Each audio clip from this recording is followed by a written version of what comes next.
Call the meeting to order. Yeah, all right. You want to start with our opening prayer? Yep, sure. Let's stand.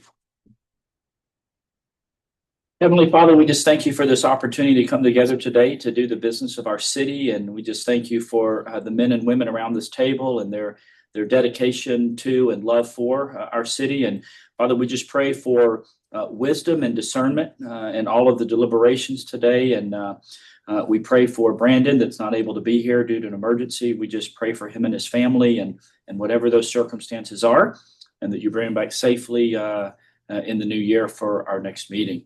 Father, we do, again, just continue to pray for your wisdom and your guidance and your hand upon all that we discuss here today. In your name we pray. Amen. Amen. You'll paste the flag and join saying the pledge.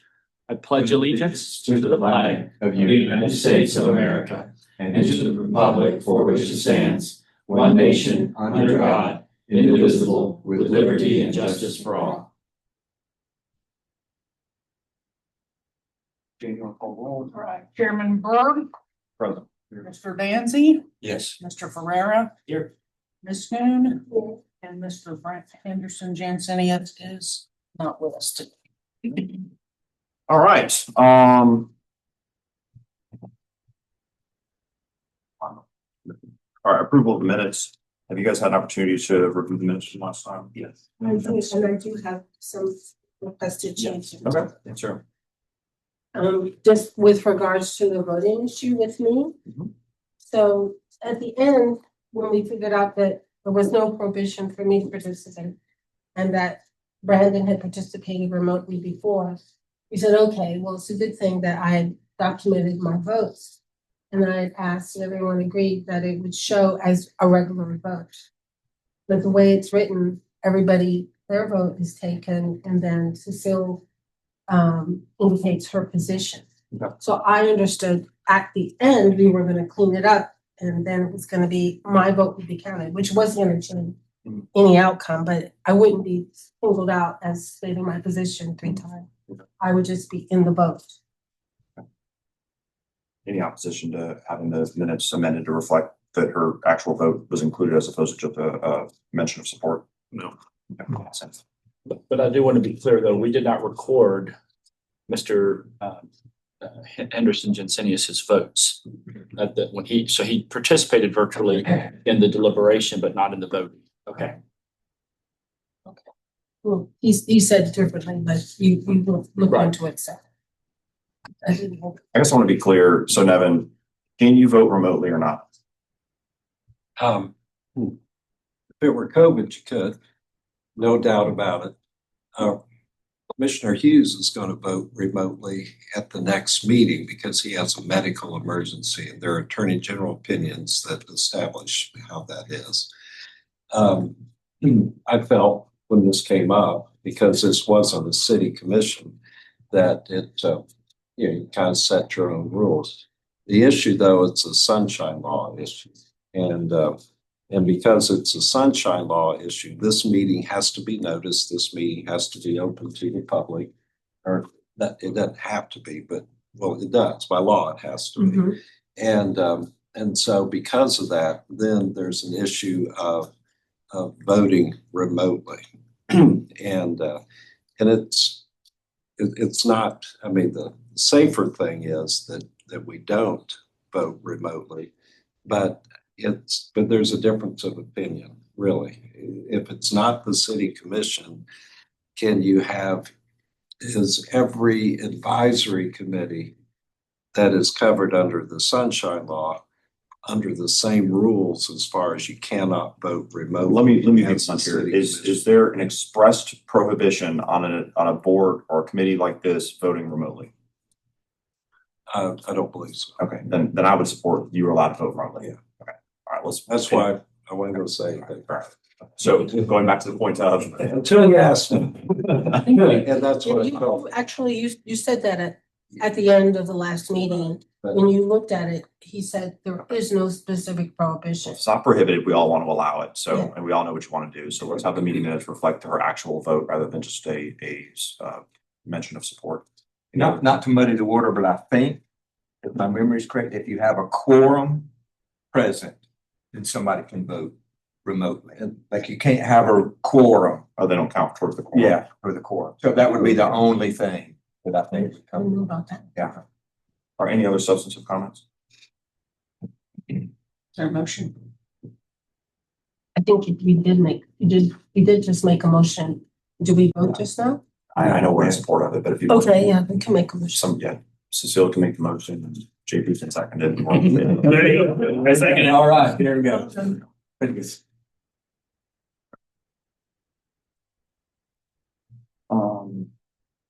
Okay, staff reports. So we were going to talk about election data history, city data. Who's presenting that? I will, sir. So if you look at the memo that I sent, there's actually two memos connected together. So I would go to the last page of that attachment first, which is a memo dated October 28th of 2025. That memo was distributed, and then one of the board members asked for some additional information. And that's what sparked the second memo, which I'll touch on second. But if you look at the one page memo dated October 28th, what was requested was kind of a comparison of the voter turnout election data over approximately the last 10 years, the last decade, comparing city election turnout percentages to the primary general election received from the Bay County SOE. The takeaway is that turnout is consistently much higher in the November gubernatorial and presidential elections in the even years. So I did try to compare apples to apples, meaning that I was not wanting to rely on entire countywide turnout, but specifically turnout for the August and November elections inside the city of Panama City only. However, the issue is that if at that time no one pulled that report for the SOE, then they don't have it available. So you'll see that on a couple of them. Thankfully, though, the last two big cycles, both 2022 and 2024, those reports were pulled. So the most recent data that you see down at the bottom for primary general elections in August of 2022, November 2022, August 2024, November 2024, those percentages are strictly within the city of Panama City turnout. So you'll see going back a decade, Panama City's elections are anywhere from 13 to 25%. And then if you look at really the last two elections cycles for the primary general, which 2022 was gubernatorial, 2024 was presidential year, you basically had 51.9% in November of 2022. So even in the gubernatorial year, it's more than double that turnout. And then in the presidential year of November 2024, it even exceeded 70% turnout in the city of Panama City for that November election. So again, turnout is consistently much higher in the November gubernatorial and presidential election years in the even years. So if there's no questions about that particular memo, I think that was a lot more straightforward, a lot more information in the second one. Okay. Moving to the second memo, which was dated November 7th, 2025. This is additional data requested by a member of the Charter Review Advisory Board. Mr. Henderson Jensenius requested it to get some additional information from the city of Tallahassee following their change and when their municipal elections were held. Additional historical information from the census data of Panama City. Basically, we've updated our population and our registration numbers at current with the Supervisor of Elections office. And then additionally, the undervote concern was raised in Bay County, also included in this. So there's kind of three different chunks of information here. So first off, historically, Tallahassee made their change to move from kind of the spring to the fall in the year 2000. Now, it's important to note that Tallahassee, had their elections in the spring of the even year. So they weren't totally off, but they were in the spring of the even years. And so you can kind of see before they made it, you see kind of 96, 97, 98, and they had elections every year. And so they did both, but the change was in the even year. And so you could see that, they were low in, 15%, 17%, kind of in some of the low 20s. And then when they made the change in 2000, it jumped to 33% for the primary, and then similar numbers to the to us with presidential years kind of pushing 70, and then a little bit lower around 60 for the gubernatorial year in 2002, and then of course 2004 definitely much higher. And so very appreciative of the city of Tallahassee helping provide that information. So I know it's been about 15 to 20 years, but still some of that data is the change that they made.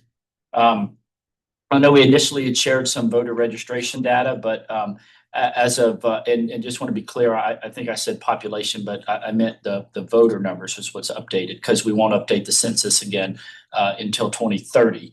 But as of 2020, the census, you can see the breakdown of the 4 different wards. And of course, as a reminder, the census includes kids. It's not just voting age folks. And then Ms. Ward's office did provide, as of November 6th, the most recent and up-to-date registered voters in each ward. And you can kind of see, as spelled out, that again, Ward 2 and Ward 4 are underrepresented as a percentage, with obviously Ward 4 being the most underrepresented, with Ward 3 kind of seeing the most growth, which doesn't surprise us because that includes Panama City North, and then folks continue to annex in around the Kings Point and Pretty Bayou area. So that's just the current data for the number of voters in each of our 4 wards. The other concern that was raised, this is the second point of data in history here for Bay County, was just kind of the concern of undervotes, especially further down the ballot. And so I just went through and it may seem like a lot, but I wanted to be careful not to be accused of kind of cherry picking a few. So I picked a number of different options here. So if you look at, for example, November of 2022, you had undervotes even in a gubernatorial year. And even something like the Florida Supreme Court, you see that drop off at almost 10%. But even the gubernatorial election, you have people, or even our state Senate here, people know very well, you still have people that choose not to vote. And this would have been, the second election behind this. We had a U.S. Senate race at November of 2022. And then if you go to the summer of 2022, which would have been the primary, you had a State House universal primary, undervotes. Again, all these numbers in this section are undervotes, people that did not cast a ballot or a vote rather in that election. You had, a 4%, decide not to participate in that election. Same thing with a school board nonpartisan. If you look at November 2020, we had a county commission election, and you had almost 14,000 undervotes, pretty high percentage. And this was even with 6 candidates. County property tax exemptions, you only had about 6,000 undervotes. And interestingly, the county property tax exemption was lower than the county, so it's further down the ballot, yet people jumped over the county commission election for that. Jumping into 2020, and this is where it starts to get interesting, where you have nonpartisan races. You have different, interestingly, these the first 2 races, school board nonpartisan, back to back on the ballot, yet you had 4% skip it in the first race, but the second race you had 8.5%. And then the next one you had 6%. So for whatever reason, more people chose to vote for the first one than the second 2. And the state attorney primary, same thing. And then moving into November 2018, again, gubernatorial year again, you had undervotes with the U.S. Senate, state attorney general, state Supreme Court justice. Now, very interestingly here, and this is the point, if you look at the very bottom of page 2, we had a bunch of amendments. If you remember November of 2018, one of them was the dog racing, and that was the very last item on a very, like a 2-page ballot, and yet it had a significant number of less undervotes than a Supreme Court justice that was even higher up. So the point in that is that if people are passionate about something, it doesn't matter if it's the last item on the ballot, they'll go to it and vote on that. And then August of 2018, you even had a U.S. congressional district primary. You had, 700 undervotes school board member, which was below that. You had 1,700. But then below that, you had the school board surtax referendum, and you only had 1.7% non-show up. And so again, people are jumping over to go down. So again, it drives it. If people are passionate about something, they'll certainly go to vote for it. Even in the Florida governor's primary, you had people decide not to vote. So whether it's nonpartisan or partisan, or whether it's at the end of the ballot, I mean, people are going to you're always going to experience undervotes regardless of the election, I think is the point. And then things could also be at the very end and have much lower undervotes reported than folks further up the ballot. So the other question was asked was city elections with 3 or more candidates. How often does that happen in our city? And so these are specifically listed here. So in April of 2019, the mayoral runoff was not required. One of the 3 candidates achieved 50% plus 1. In May of 2019, there was a Ward 2 runoff from the April 2019 election. So that election of spring of 2019, the mayor's race did not require runoff, even though it had 3 candidates. Ward 2 did require runoff with the 3 candidates from April to May. In 2023, more recently, the mayoral runoff was required from April of 2023 because none of the 3 candidates got 50% plus 1. However, Ward 3, one of the 3 candidates did achieve 50% plus 1, and so there was no runoff needed for Ward 3. And then most recently in May of 2025, Ward 1 did require a runoff from the April 2025 election. And I'll just, as a reminder, even though we had the mayor's race in Ward 4 at the same time, there were only 2 candidates in each of those races, so no runoff was required. So again, just a summary, key takeaways. Tallahassee saw a tremendous increase in voter turnout when they shifted from the municipal election in the spring to align with the state and federal primary and general elections. While many down ballot races do have undervotes, candidates and issues do drive people to the polls and further down the ballot, with a lower number of undervotes for down ballot races at times. One thing that's interesting to compare is the Florida CFO race in November of 2018 as compared to the Attorney General. And if you look at that, so the state Attorney General, you had about 750 undervotes, but then the CFO, you only had 450. That's because Mr. Petronis is well known here in Bay County. And so he more naturally, who was known, was able to garner more votes in Bay County. Second one, the dog racing amendment in November of 2018 as compared to the state Supreme Court justice retention. And again, this applies in nonpartisan or universal primaries as well, as shown by the school board surtax referendum compared to a school board member's race in August of 2018. So folks were more committed to, as far as not undervoting, on saying no to the surtax, but not necessarily the people that would decide how that money is spent. And so I just take that for what it's worth. So in a review of the last decade, about half the races for the city of Panama City only had more than 2 candidates. So runoffs usually are necessary, but not every single time. And then just one final note, Mr. Chairman and board, about the note that Tallahassee made in 2000. And again, I did express this was big help from the Leon County Supervisor of Elections himself, and then the city manager for the city of Tallahassee were very helpful in getting me this information. Originally, when Tallahassee made the change in 2000, if only 2 candidates qualified, that election was settled in the August primary. However, the charter was later amended to move the election to November if only 2 candidates qualified, meaning so if 2 people qualified in June, there would be no August primary. They would go straight to the general in November. And if 3 or more qualified, the August primary advanced the top 2 vote getters to November. And this was regardless of the percentage that they received. And the reason for this is this ensured that the elected official was always chosen in November of a gubernatorial or a presidential election year. So, and they made that change, I think maybe a little bit less than a decade, maybe 8 or 9 years after implementing it in 2000, they changed it, kind of going into the second half of the 2010s.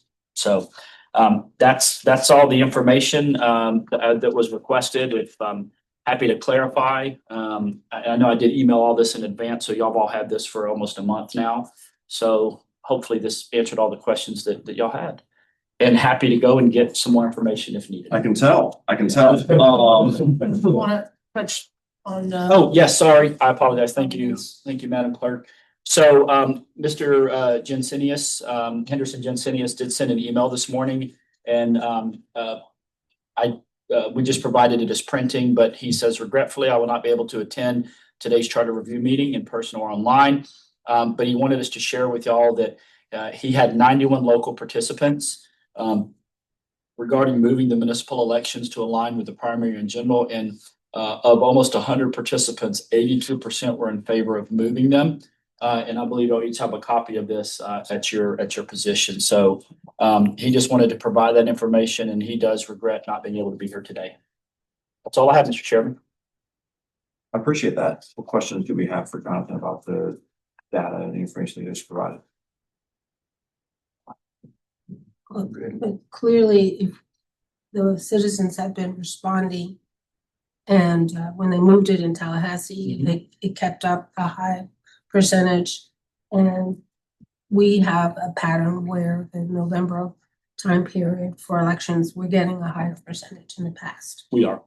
It is higher in the presidential year. That's just to be clear. You know, it's kind of mid to high 50s for gubernatorial, and we usually exceed 70 in the presidential election cycle. So, you know, it has been, I think, suggested that, excuse me, if you do have, you know, like the mayor, you know, if we do shift him or her to a 4-year term, that is truly citywide, that would be best to align with the presidential cycle, so that the maximum number of people are the ones voting citywide for your mayor.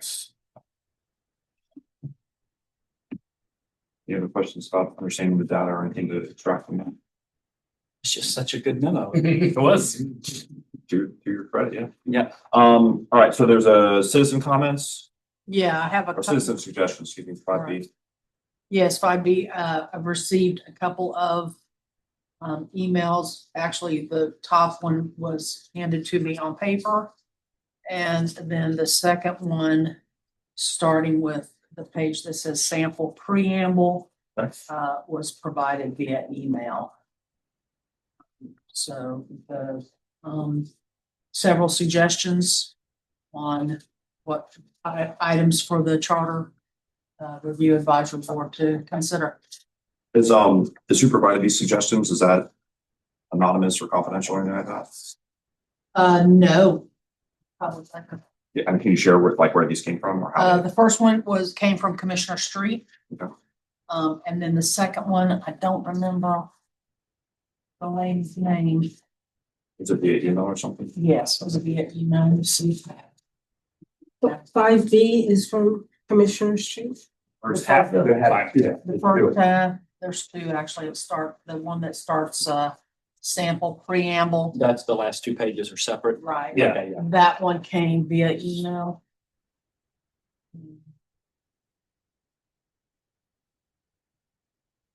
I don't think I have that on my phone. How do you guys handle these? Really just informational. Yeah, I don't know if you wanna just read them and we'll come back to them, or if there's a reason to discuss them, or we can go over them. I'm really open to any of them. I mean, is there any interest in this, the pay issue? Or on the part of the board? I think at some point, yeah. I thought Today, but yeah. I thought this was interesting, but I'm not sure how I feel about putting that in the charter, but.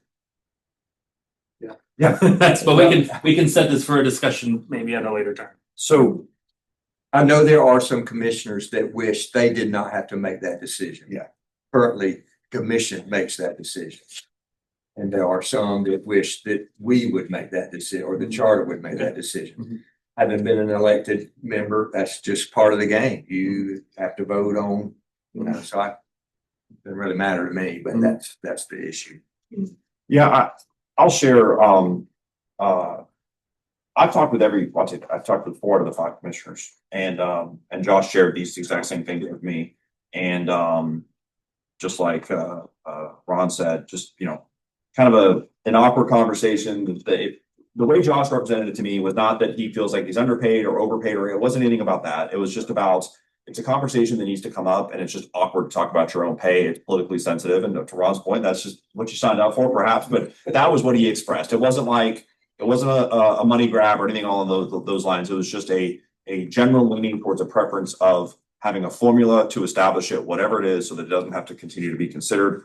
On the fiscal stability, a conversation that we need to have when we get to this section, his concern was that there's no mandate for any sort of savings account for the city. They're responsible for their own fiscal budget, savings, spending, all of that type of stuff. There's no constraints for better or for worse on what the city spends or saves or borrows or any of that stuff. And so what the city does have, and Jonathan, please, if I'm not explaining this correctly, like please tell me or Devin, that there's an ordinance that explains that the city is to save 16.7% of its operating budget as kind of a working capital fund, something along those lines, which is approximately 2 months worth of operating expenses. No, that's not what's in the ordinance. The ordinance requires a goal, set a goal of 30% of operating expenses as emergency, set aside for emergencies, so emergency reserves, and another 10% of operating expenses for unreserved fund balance, so the savings account. The 16.7% is the GFOA recommendation. It's not in the ordinance. Got it. Okay. Excuse me. Then I'm sorry. Either I misunderstood or Josh explained it differently. I think the consensus is that's great policy. There's no teeth to it. There's no consequences for not doing it. And it's not even worth getting into this point, like where it is and how much is saved or whatever it is. But right now it's just not being not intentionally. It's a goal, right? But then if you don't meet your goal, there's kind of then what? So that was what Josh was suggesting. I don't mind sharing that I talked to Brian Granger, who agreed in spirit on that sort of rainy day fund reserve, whatever you want to call it, but then discussed having some sort of mechanism to, if you're going to have a savings account or an emergency fund, there needs to be a condition upon which the emergency is defined. So we can have it, but then there's got to be a reason. Okay, if it's break glass in the case of emergency, when do we break glass? That's kind of what he explained. Municipal elections. Oh, okay, we actually are going to discuss that today. Yeah, a couple other things too, and I can share those later, but I truly don't remember what they are. Okay.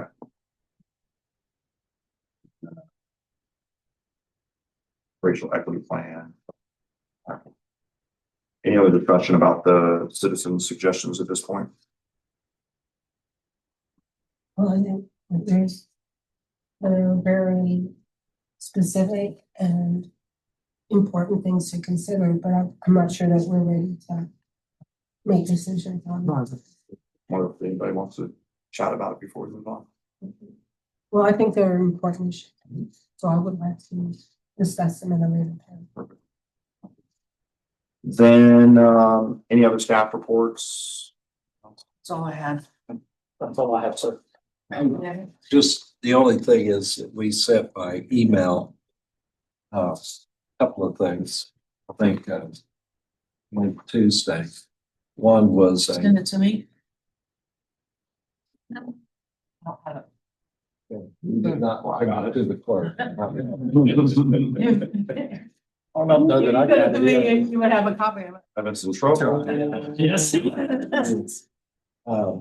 So we sent to the committee members, and we have additional copies. Chopped here. liver, I guess. Yeah.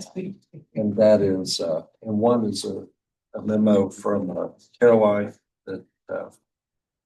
that she can discuss in a minute, and then also just kind of a sample. There was a question that came up during the election, this last city election, over how long someone had to be a resident in order to qualify to run as a commissioner in a ward. And the answer to that is you had to be a resident of the city 6 months prior, but you had to be a resident of the ward that you're running the seat you're running for on the date of qualification. So it's kind of two different standards, and that's not by charter, that's by the board. So that was there, and that dealt, and then Caroline had also prepared a memo that Well- answered some of the prior questions. This was just a list from the last meeting of requests for samples of what could a potential change in the charter look like. Of course, it's, you know, obviously anything that you wanted to add or change or delete, it's just samples to give you a starting point to think about based on the list of changes that were discussed last time. I apologize, Nevin, this is from October of 2024, so I may very well have gotten this in email. It's my. You do. She's trying to show you a little grace. I'm on the CC line, so I must have gotten it. No, I'll accept it. No, we'll send an email that attached that email from, Oh, okay. and as well as the memo from Caroline Okay. 2 days ago. Okay, That was it. okay. Yeah, and I obviously will discuss the proposed amendments. That kind of works its way into the actual discussions here. You have a copy of the proposed amendments, because I that's one thing I didn't print out. Not print. Thank you. No, this is not what, you can have that, but that's not what you asked for. This is this is the clean copy of the chart. Right. That's it. Here we That's go. my notes. Sorry, I'll- Hey, it's got. Perfect. There you go. There you go. Well, not including in our packet, I think we could also incorporate, Mayor Branch's Yeah. comments as well as sort of citizen suggestions. So you guys have an opportunity to read his email. Yes. Yes. Okay. Any thoughts or discussion about that?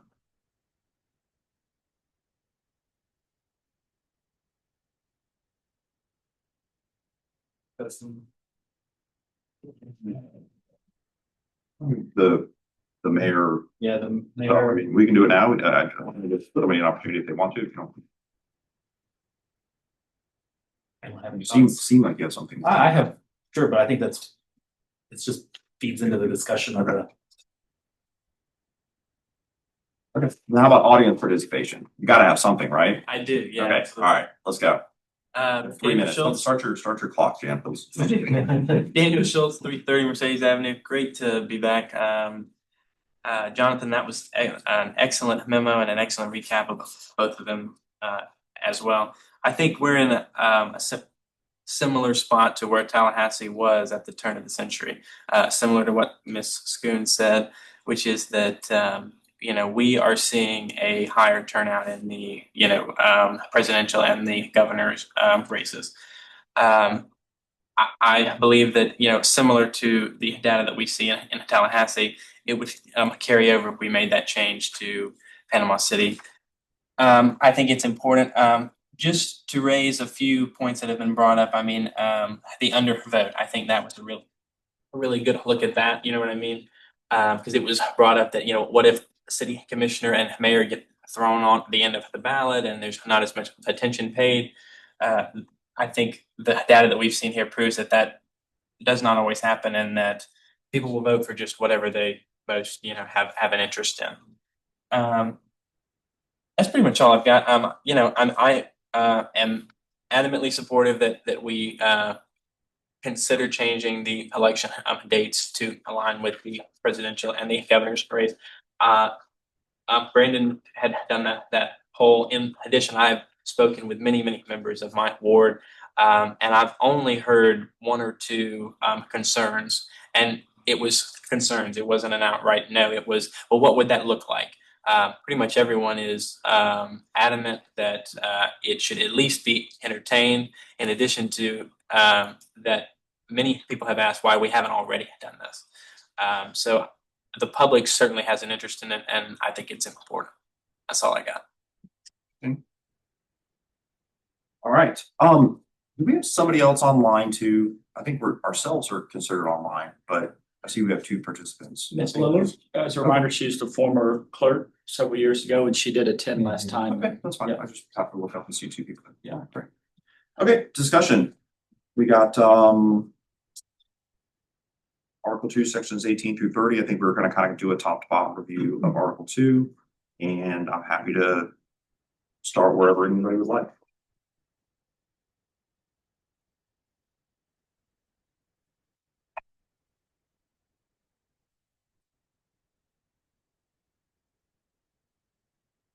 If you where do you want to start? I think we've covered most of this with different terms. Is there any disagreement on section 19 that no commissioner can serve as the city manager? Seems straightforward. Well, let me. You I got to suggest something else. Yeah. Not that I'm trying to. No, you're fine. For better or for worse, if you'll go to the color version that I have, some of this is just pure Scrivener's things. And these are suggestions, but it's not an edict by any stretch. What I proposed in section 14, and I guess, Nevin, do you have it as well? Yes. Yeah, okay. Section 14 was purely cleaning up language, and then just a general throughout of, I found that the use of commissioner at large and then the use of the term mayor just was confusing. I just think they're the mayor. They're called the mayor. They're the mayor. They identify, just call them mayor. Like, I don't know why the city did that back in the 60s, but just a general calling a mayor. The first line there in section 14 where it says there is hereby created a city commission that consists of 5 members. That just makes it clear that the commission speaks as the body. You've got 4 commissioners and a mayor that make up the commission. One commissioner to be elected from each ward, and 1 commissioner who shall be the mayor. And so that was my suggestion, just to kind of make it clear. You've got a 5-member commission with 4 commissioners and a mayor. Section 15, the manner of electing commissioners, that was something that we tabled from last time that we need to revisit. I guess if you want to get into 16, this I cobbled together the suggestions from proposed charter amendment 2.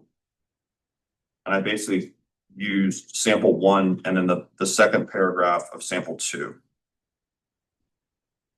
You guys mind discuss that? Because I read the same thing where you're a resident of the city, but you have to be a resident of the ward the day your nomination is due, right? On the day that you qualify, Well, right, sorry, okay. I mean, that struck me as weird. I don't know but they were different. yeah, and I don't know if that was intentional, or I don't even know if you guys know. Nevin, you were probably there, right? Nice. Sometimes you have these unintended consequences of drafting, like, oh shoot, I didn't realize that, but. I have no idea. We were surprised when we went back through it. So the language that I cobbled together here was that the city commissioners shall be qualified electors of the city and residents of the ward, which is what we had discussed. The mayor shall be a qualified elector of the city. The city commissioners elected from the various wards shall reside in the ward no less than 6 months in the city and their respective ward. Mayor shall reside in any ward, must have resided for not less than 6 months in the city. And then there was the language that I really liked that was at the second paragraph of the Fort Lauderdale Charter, where you've got to be a citizen of the United States, voting, eligible to vote, which we didn't have any of that type of stuff, which I doubt there's a circumstance where somebody's a resident and a non-citizen, but it just seemed to, for amending it anyways, we might as well put in there the idea that we'd have an elected official that's not a citizen of the United States just seems strange to me, or otherwise qualified to vote. And so I pulled out the language largely from that paragraph and added it in there as well. Other thoughts on that?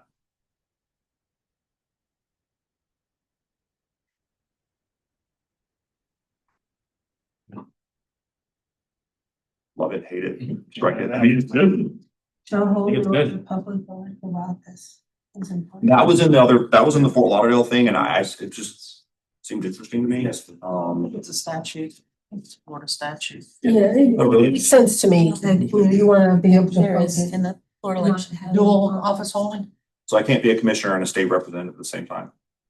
Um, Dual dual I opportunity. agree. I No. thought about that. You glutton for punishment, right? Yeah, the person who would want that, I don't want them to be in office anyway, so. It's a self-selecting group. Yeah, they need a day job.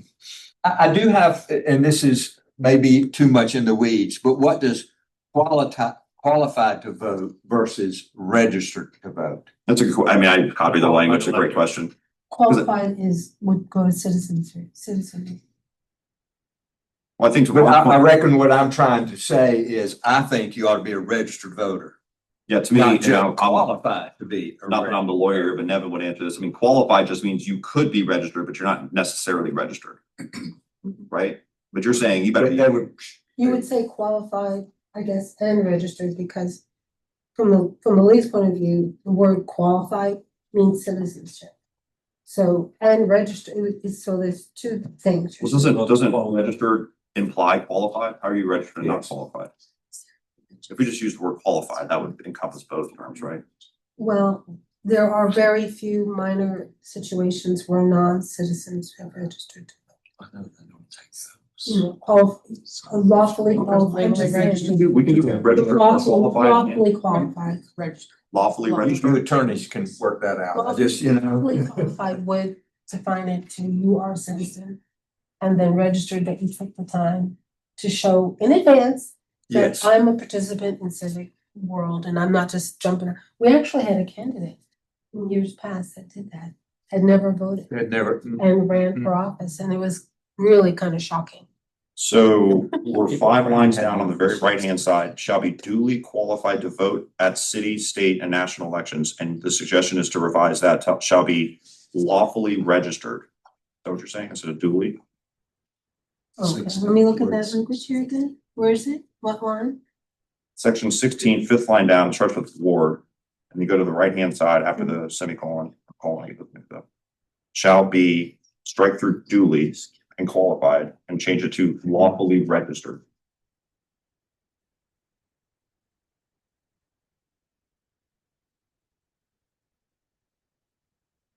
That would subsume the qualified.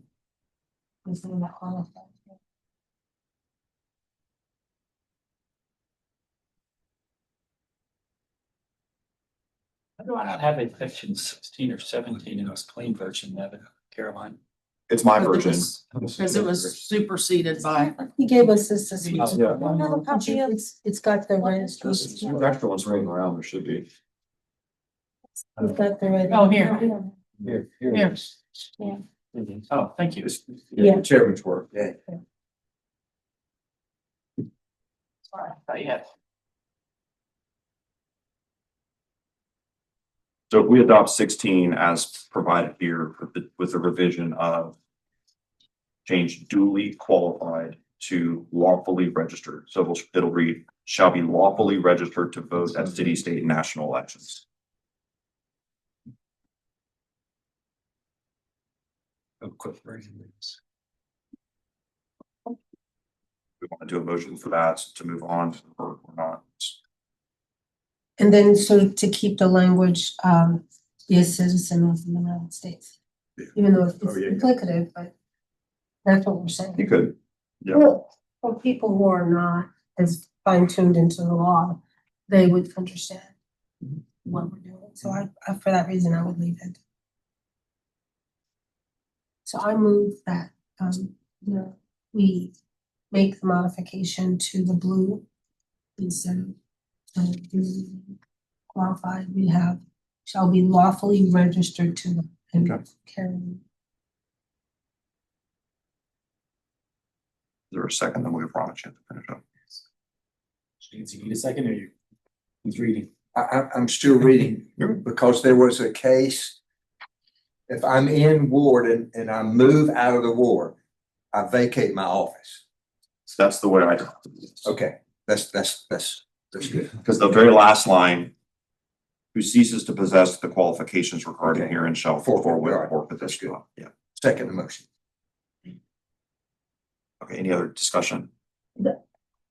I just want to clarify, because I'm trying to make sure I didn't miss it. There was some discussion that you could be in the ward for one day. The way it's currently written, and y'all correct me, is you have to live in the city for 6 months. Yeah. And live in the ward the day the qualification is due. Oh, so we would be changing it to the 6 months. 6 months for both. Yes. Gotta live in the city, gotta live in the ward for 6 months, yeah.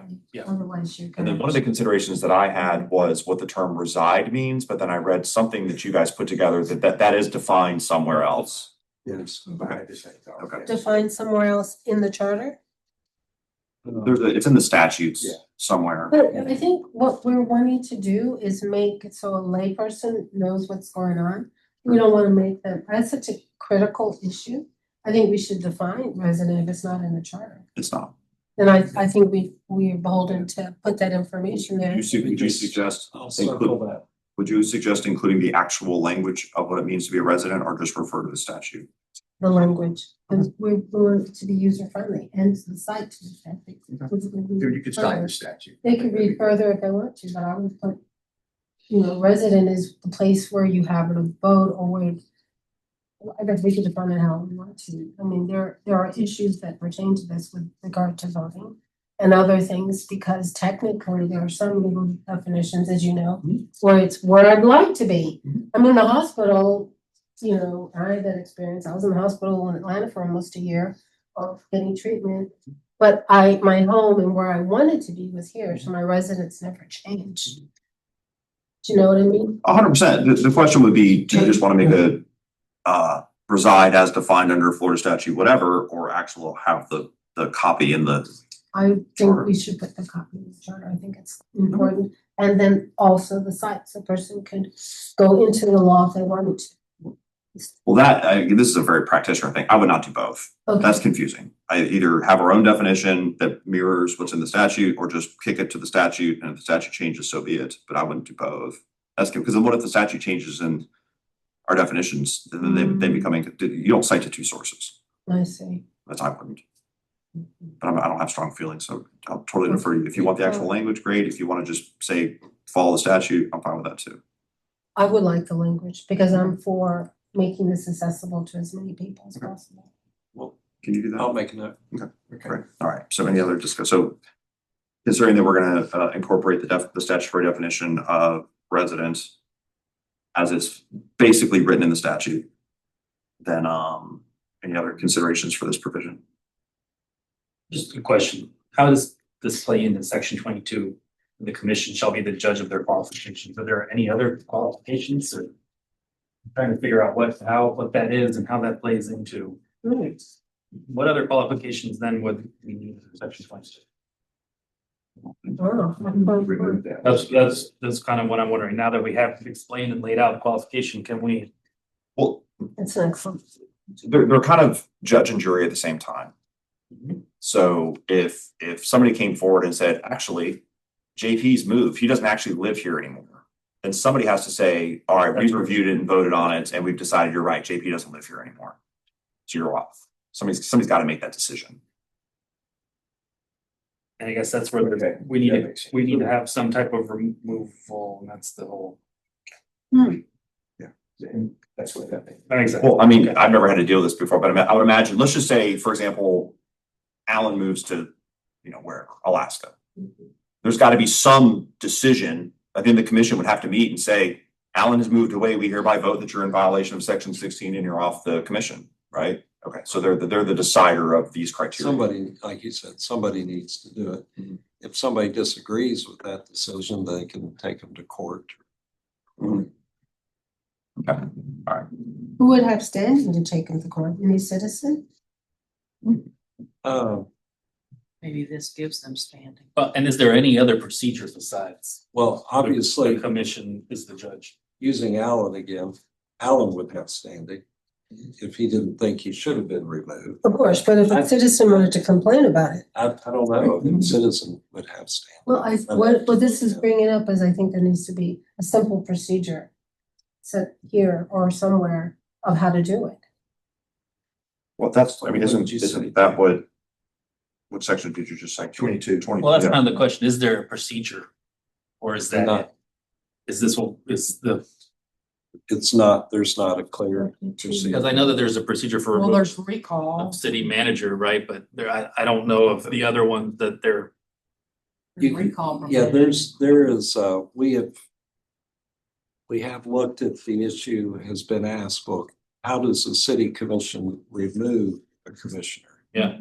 And there's really no procedure for doing that, or even if It's a self-policing body. I mean, that's a different discussion. If there's some like recall procedure. But in your language, it says if you don't meet the qualifications, you forfeit. That says it to me. You're done. It doesn't take any action. But my point is, if Alan moves to Alaska and he's like, I'm just visiting, I haven't changed my residence, then somebody has to decide, have you forfeited it or not? And I think the commission would then be the decider of its own. It standing. should be. Yeah, I think that covered. Okay. All right, anything else with 16?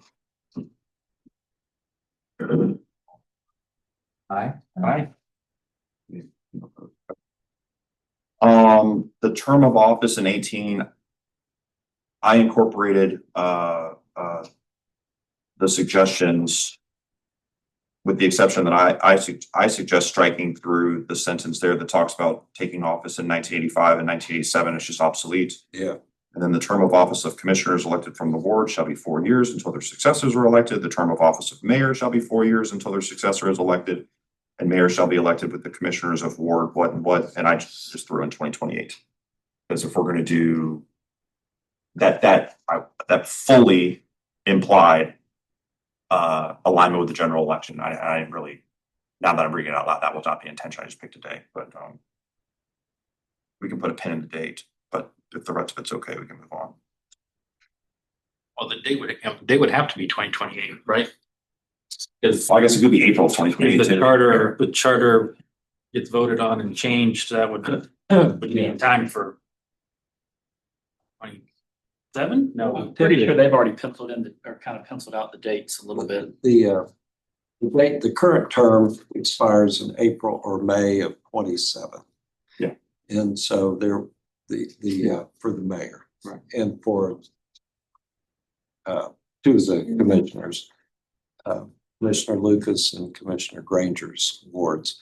We've talked about extending that term if this were approved to change the election dates. So in 2028 would be the first new dates that the elections would happen. And so the term would be extended. Am I getting it right? Could extend it, or you could Or You could shorten it. Yeah. shorten it by 6 So, months or extend it. Would you guys be willing to make a motion to approve 18 as written, but just leave the date out? Because we're gonna have to double back on that when we decide on the election stuff, but just Move to approve. move to approve without the 2020. Yes. Okay. All right, Ron. Any other discussion? All in favor?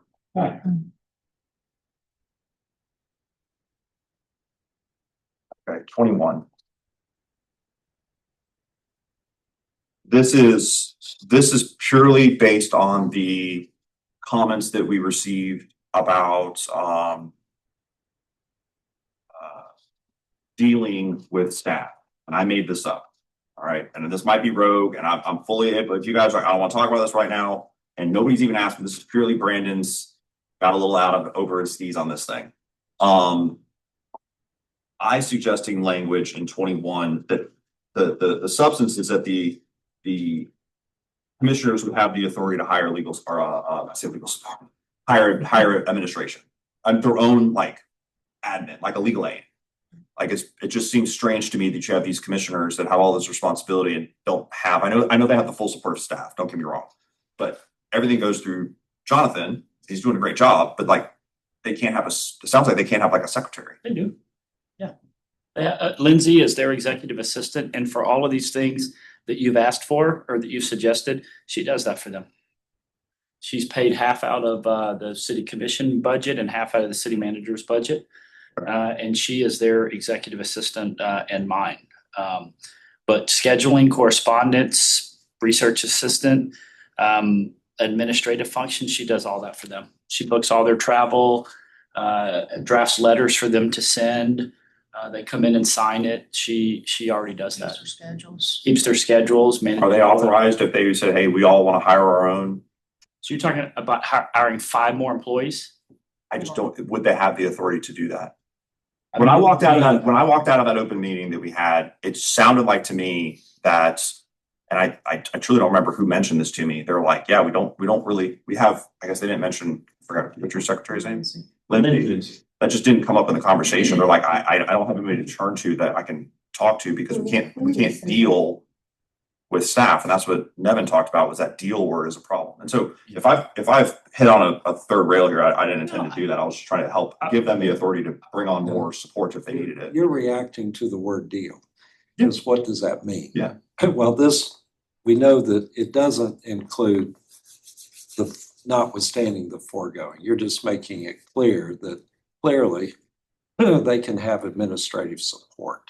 And they don't have to go through Jonathan to schedule a meeting, that they can do that directly with the This was purely drawing on the conversation that we had at the public forum and just my own experience working in the House of Representatives, where every representative has a legislative aide and they can deal with them. Now, they can't go direct all the rest of the House staff to do whatever on a whim. That's not the intention here, but it's purely just the spirit of this was that if the commissioners want to get together and say, all right, between the five of us, we're going to have, one person's going to work for two of us and two of us, the mayor's going to have support. And that now we have an administrator that we don't have to go this solely deal with language.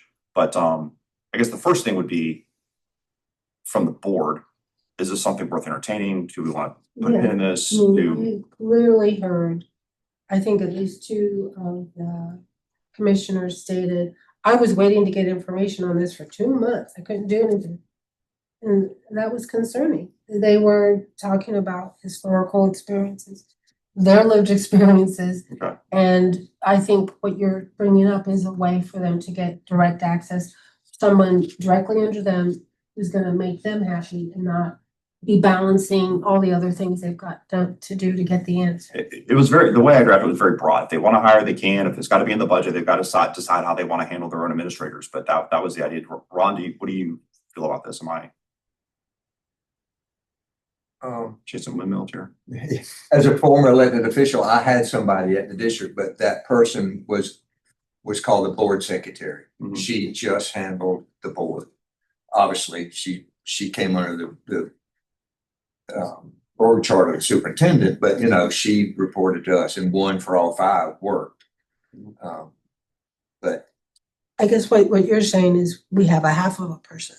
Well, and more than that, I mean, the problem is that just the practical problem with this I see is that like those people, whether it's one person or whether it's five, they're not going to be the subject matter experts. They're still going to have to come to the city manager or the city clerk or the police chief or the housing and community services director or the planning director to get the information they need. And sometimes it's gonna take 2 months. And to get sometimes the it takes a information. while depending on what they're asking for. So to me, if they're asking for information and we're not being responsive, then probably one of the three of us needs to be terminated.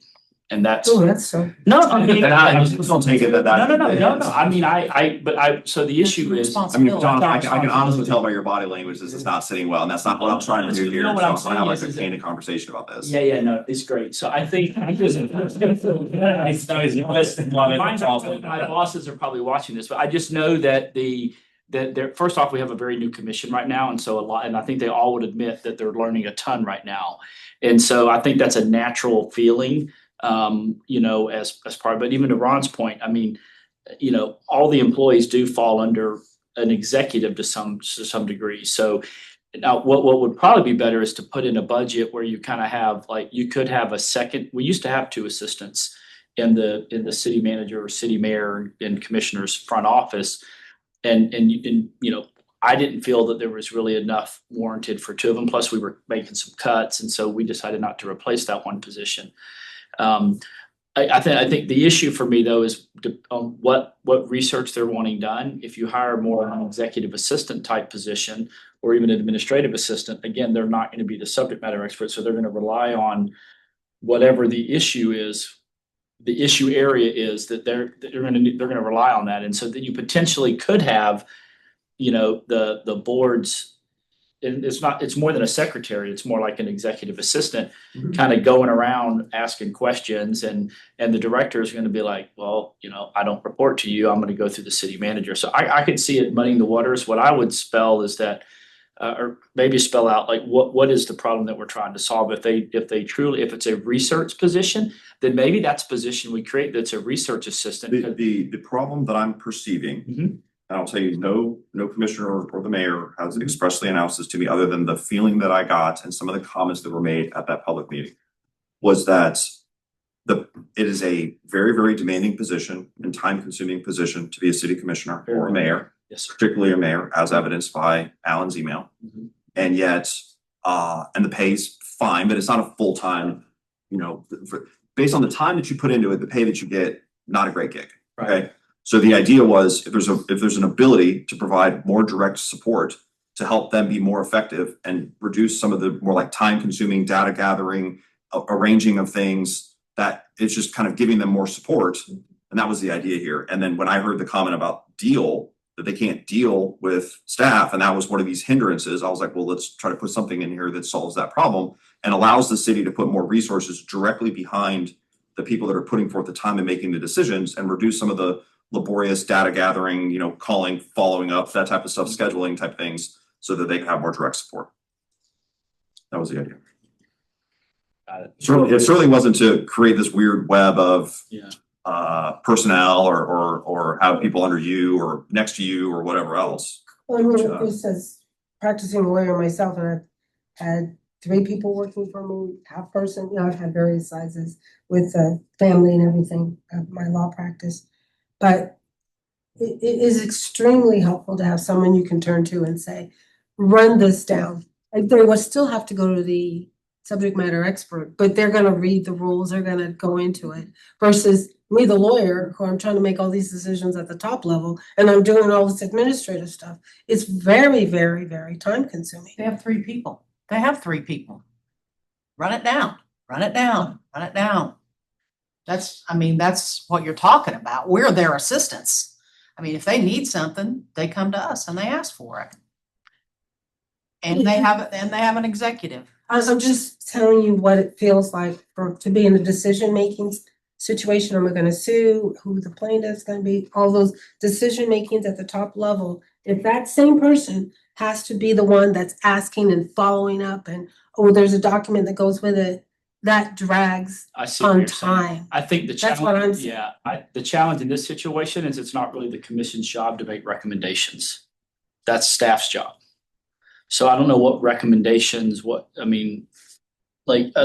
guess if they're wanting to research something to put on, like I said, I would be in favor of, and that's a budget decision. We Yeah, can put a that's- second, I'm not we sure can put a if the second charter- person back in the front office and peel the day-to-day, like scheduling, like true secretarial work back to like an admin assistant. And then the executive assistant can be more free to serve and not have to deal with name tags and tent cards and that kind of stuff, but purely be a truly executive assistant It's like a- back to, but that's just a budget decision, and I made it, and I asked Lindsay, I was like, hey, do you feel like this is, in fact, I just asked her Tuesday, I was like, is this too much for one person? She goes, it's really not. And I said, well, please tell me if it ever does, because because I want to make sure that you're not burned out. As a suggestion, maybe and we might have to come back to it, but I think the problem is the word deal. The problem is, what does it mean? And it hadn't been a problem until it was. Okay, I mean, for 13 years that I've been city attorney, and then we're looking at it. Well, what does it mean? Well, it could be. I've seen with the county, when I was county attorney, I was involved when the county manager form of government ordinance was written, and I believe it says direct and not deal. Deal is much more ambiguous than direct, and so I've always interpreted it. The word deal is direct, but yet that's not exactly correct. It's looser than that. So it could be that we could go back and look at other ordinances, as far as go back and look at the county ordinance, look at other cities that have a city manager form of government, and see, there's got to be a better word than deal, a better. Let's do this. Let's Yeah. put a pin in this one. Okay, and we can Let us talk look with you at guys that. offline. Yeah. I talk to Alan regularly. I didn't even tell him I was putting this in there, but I put this in at 10 a.m. or whatever time it was. And because the spirit of this was like it makes perfect sense that you don't want commissioners going down the line and going to people and around supervisors nobody's suggesting that. Mhm. But there's also needs to be a path where if the commissioners are like, listen, I'm spending so much time on this stuff and I need more direct support and I want a chest to poke who can give me stuff that's my person or our person or whatever. And that's not anything with you guys because you guys have your own responsibilities. You have your own departments with your own people, whatever else. So there's a reason why you have secretarial support or legal aids or whatever you want to call them. And so, but let's pause on this one because we have other bigger things to do and we can come back to it. But in general, I like you were saying, your suggestion. Just put it back to the way it was. Yeah. And just to be fair, and just kind of final point, Mr. Chairman and board. So, I'm okay with limited, like if the elected officials want just to ask a director a question. But I know there's been past city managers that are like, don't even look at them. And I'm not talking about Mark McQueen way in the back, it's like, you wouldn't do that because I don't really want to play the telephone game. You ask me, I ask the director asked the superintendent asked the foreman asked the crew leader, just, hey, did we take care of this yet? So, there's those kind of things, and I want to get them information. But again, like we said, I don't know how long I'll be in this seat. We don't, it's not about Jonathan Hayes or Alan Branch or Jan Smith or Nevin Zimmerman. So Some of this can be done with commissioner or board training as well, because the board sometimes has to remind them they have no authority except when they're together. A commissioner has no authority. Mayor really has no authority other than when he's at a commission meeting. And so some of that is commission training, if nothing else, to be able to know who to go to. Is this a Nevin question? Is this a Jonathan question? Is it a Jan question? And you go from there. Some of that is probably not for the charter. That's in board training, what I call board training for sure.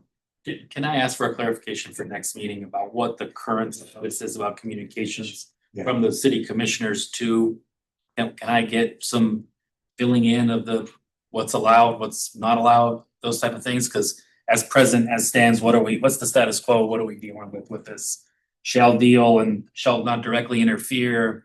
Is there anything, or is that it? Are they allowed to call directors? Are they not? Are they? As far as I'm concerned, I want everything to go through me Right. from my staff. But is that a absolute prohibition in here, or is that just the Okay. practice that's developed over time? Is sort of my question. That's my Is interpretation. this of the practice? deal. Is this a loose? Everyone does it differently, or is there an absolute prohibition of city commissioners having communication with staff directly?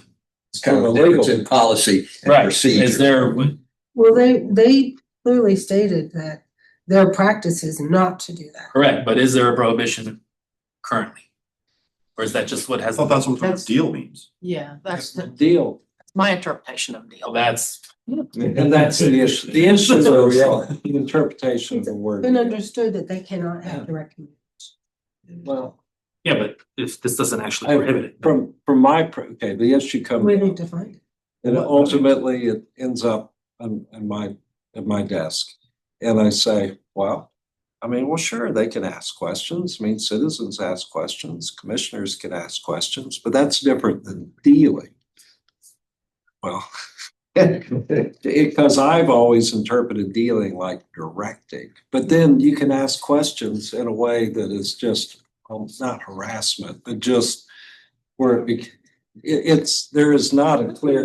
How can you decrease my water bill, Charlotte? No, I don't want any of that. Yeah, I don't want them asking her that's for not, that's not just a question for information. Yeah, there is no fine line as far as that clearly describes that. So I think it might be worth looking at how others have dealt with it, how others have defined it. I will do this for myself, and I would encourage other board members to talk with their commissioners, particularly the ones that appointed them, to see if this is an issue or not. Perhaps it's an operational issue that we can just clarify through internal controls. Perhaps it's something that we need to address in the charter, or perhaps it's something that's working fine and I'm just creating an issue that doesn't need to be created. So let's move on from 21, 22, 23, 24. I didn't make any revisions to those, any considerations to You're a felony, you're off the commission. If you cease to possess the qualifications, you're off the commission. Vacating seats and anything like that. What about 25? I'm Oh, still, sorry, there's. I still think we might want to consider some type of express procedure for removal. The governor removes. The governor removes. Yeah, so I'll mention that in a memo, but that's how you get a commissioner removed. Okay. Yes, the governor to do. For committing a felony or something, or Well, yeah, conduct, they're not qualified, I mean, but let me look at that. It says forfeit. well, there must be a statute that points to that or something, or constitution or something. Okay. But so there's a need to be a vote from the city commission before, or does it go right to the The governor? The governor governor does what the Okay. governor wants, but let me research that Gotcha. a little bit. So JP, sorry, you're suggesting that language is, you said 20? No, Oh, sorry.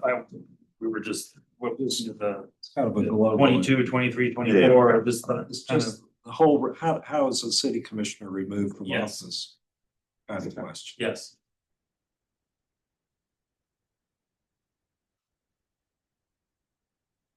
And 25 is important. The 4 consecutive meeting, yeah, I left that in there. It seems reasonable, because there's also the excused absences, and that's It doesn't mention excused. the last, Yeah. unless Unless such such absences. absences. are Right, right, commission. Yeah. Under 26, I was just curious how do you fill a vacancy? Is it the other commissioners? Yeah. Do we want to state that or just leave the editor's notes in here? I think we should state it. So currently we have an ordinance that says how the vacancies are filled. They can change that. Yes. Well, and they can change anything in the charter. So. Well, no. Only if state law. Yeah, we can give you a copy of the ordinance so you can And, see yeah, we how, and then you can look at it, but essentially, the commissioners just vote and appoint somebody to be. Finish out this. So the question for us then would be, leave it as the commission can decide how the commissioner or vacancy would be filled. I guess they could also have like a special election, Good. right? Good. Or do we want to codify it in here that it's based on the vote of the commissioners? So does it need to go in the charter at all? And if it does, then what do we say? I think it should be in the charter and it should say by vote or whatever process. Ron, what do you think? Why did it get removed from the charter, Evan? Was it state statute It or? was superseded by municipal home rule. So if we put it back in, is it still superseded? I'm not. We need to sure look about at that. that. I have to Okay. look at that. We need to look. Good question, Ron. I didn't want to verbalize it, but I have the same one. I think the question is, do you want it to, kind of have the feel more like the US Senate where you appoint, or like the US House where appointing is never an option. You have to be elected by your constituency to be their representative. So, I don't know if it was ever like that or if it changed. I mean, the Sure. process worked okay, because I can't remember her name, but Ms. in Ward, Nancy Wingle, now Nancy Yeah. Hudson. Yeah. yeah, she resigned, and some of us put our name in the hat, and they picked Mike Nichols at that time, which he had run for the office and lost, so that was, Yeah. that was a good deal, and it worked. It was fine. We'll get you more in. That's certainly going to be cheaper and quicker than calling a special election. Yes. Just to have them appoint whoever to finish out that term, and then at the next scheduled They have to election, run. it's an open seat. That's probably one of those things you could make an argument either way, I think. I can also see people like, no, really, the people of that ward should Yeah. decide who their representative is. Sometimes it's. They will at the next election. That's correct. But I do think it ought to be in the charter. So Nevin, if you Okay. could, So let's document that. So the motion is to Ron, would you like to have a motion to add for 26 to codify that the vacancies filled by appointment by the remaining commissioners? So moved. Let's do. You want to second that or not? I thought we were at the place where we were gonna get more information about how this mechanism worked and then come back to it rather than appointment on. I think the point of the motion is that what's in practice now should be in the charter. Right now, it's just about, so you put it back in the charter. But we may change the process. So by voting for appointment, then I'm deselecting a special election. Correct. So I'm not ready to make that decision. You're not ready to make that decision either? Yeah. Okay, that's fine. Because I mean, I'll go ahead and say, like, I'm in favor of what Ron's saying, but if y'all are gonna vote no, and that's fine. Then it's not a majority, so we'll come back. That's what I was saying. I Move on. just want information and then we do need to address it. And I agree with you, it needs to be clearly stated, whatever it is, here in the document. I think it's unanimous that whatever it is, it needs to be. Correct. Come back and see what it is, okay? Yeah. So I'll get more information. The revisions that I proposed to section 27 were purely just cleanup. The legislative power of the city shall be exercised by the city commission, and said city commission shall be clothed with the powers and duties. It just seemed the way it was worded was just extra words. The language in 28, I struck that through mainly because it was just redundant, and I could take 3 lines and turn it into the language right after in the new 28 that says the mayor shall be and act as chairman of the city commission. I encompassed all of 28 into that new phrase right there. And then I changed all the references to he to the mayor. Okay, that's good. So. Now, And this is the language, the way it is now. correct. So if you're okay with that stuff, because I did add significant language in 32 that kind of goes along with the public notice of the agenda and how the agenda system would work. That is something, if you guys are open to it, I'd like to discuss that in depth. So if y'all can take a Would you like second. to? Wait, let's Mayor, motion 27 and 28, so you can do that. So I'll make a motion to. Would you like to approve. address, excuse me, would you like to address the mayor's email here in this section? Let's do that because it goes into 32. So Go at this to point, Ron, you just want to move to approve. Approve 27 and 28 as amended by the chairman. I second.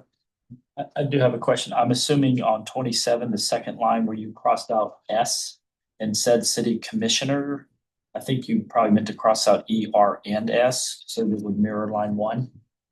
Sorry, where are you? So The I'm- second line. Yeah, there very much could be a typo there. the legislative power of the city shall be exercised by the city commission, and said city commission shall be clothed with Agreed. the power. Yes, So correct. take out the E and the R as well. Yes. Okay, all right, so your second for Ron's motion. Yeah, my second. All right, all in favor? Aye. Aye. All right, y'all read 32, I'm on the restroom.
I'm ready whenever y'all are. I think it's still got to say.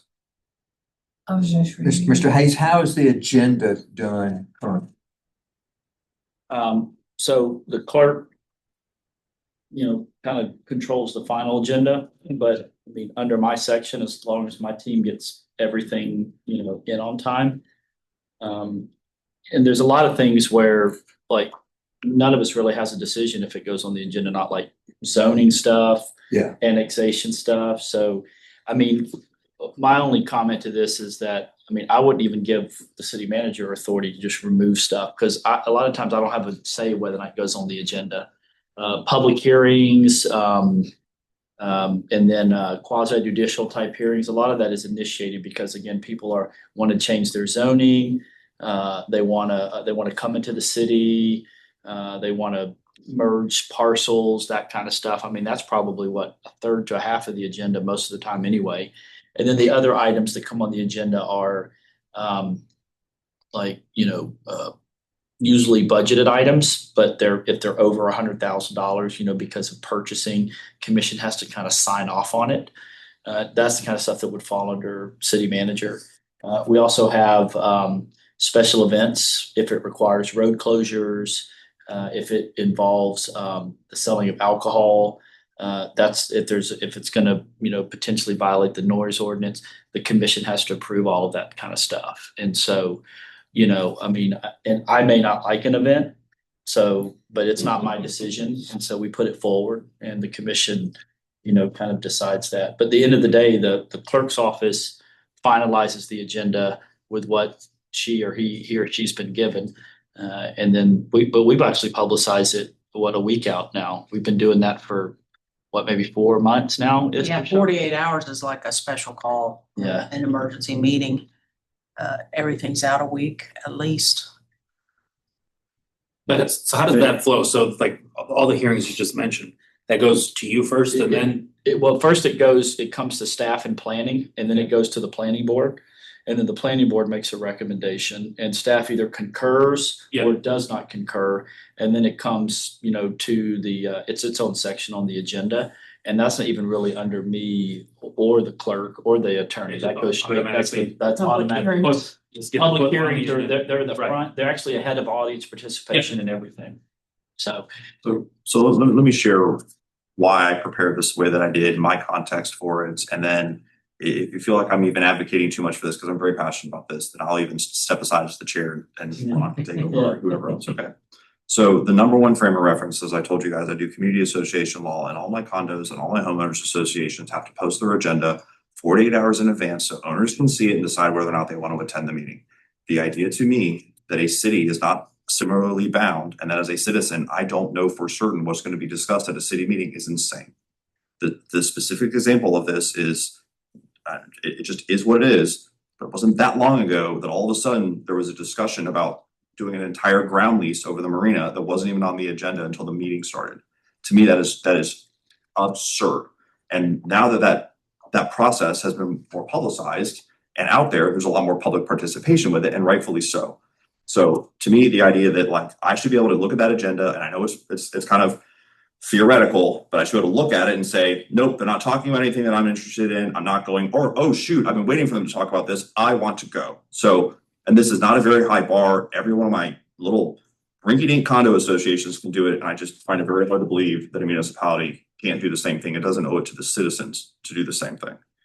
Next will be, y'all know I'm very close with Alan, and Alan sent an email this morning. He called me up at 7 a.m. this morning. And we text all the time, but he calls me at 7. I'm going, you okay, bud? And he's just like, he goes, I get all of the complaints. Everybody just by default reaches out to the mayor. It's a stock thing that the mayor gets the disproportionate share of the complaints from the citizenship. That's just how it works. And yet they're, for all practical purposes at this point, just commissioner at large. And so he has been very, very clear with me about there is no desire whatsoever to implement a strong mayor system at all. That's not the goal here, but there's got to be some degree of, or he's desiring for some degree of something more than just commissioner at large. And so that's what we've been discussing, is the ability to set the tone of the meeting, set the agenda. Not that anything that's been requested hasn't ever been put on the agenda, but balancing between who sets it, and giving the public the opportunity to see what's going on, but then somebody has to make the decision of what goes on there in the first place. So that's kind of why all that, I'm just a big fan of, there needs to be a champion for a thing, and somebody has to wear the hat of agenda setter. And I think that just the logical conclusion is it's the chairman of the board, it's the mayor. Then I also started giving consideration to, well, what if you have an obstinate mayor that just won't put things on the agenda? That's where I created the system where if you're at the meeting and two of the commissioners say, I want this item on the next agenda, then that item will be on the next agenda. Then they're going to have to discuss it. And that was that. And then I gave consideration to what if something emergent pops up and the mayor won't put it on the agenda? That's where I said, if two of the commissioners reach out to the city manager and say, we want a special meeting on this topic, then the city manager shall set a meeting at the most reasonable time after that, as long as the 48 hours thing goes. There was discussion about, well, what if an emergency comes up? Well, my response for my condos is, I don't know what emergency is going to come up. You can't do it 48 hours from now. You have meetings every 2 weeks, and the whole ounce of prevention and a pound of cure, or your failure to plan is not my emergency type thing. And if something happens, if we've got a meeting on a Tuesday and something happened on Monday that's so emergent that needs to be discussed, I just don't know what that situation is that we can't meet on Wednesday. I don't know what that is. I mean, if you guys can tell me what that would be. Sometimes we have to declare a state of emergency. The state of emergency is all kinds of statutory powers to do things that you don't need in the charter. The city has to declare a state of emergency. When the governor declares a state of emergency, the gloves are off. The city can do whatever it needs to do. Well, there are provisions as far as adopting emergency ordinances where you waive notice and it requires a 4/5 vote. Mm-hmm. So my suggestion was going to be that if you had a 4/5 vote, then you could talk about something. That's fine.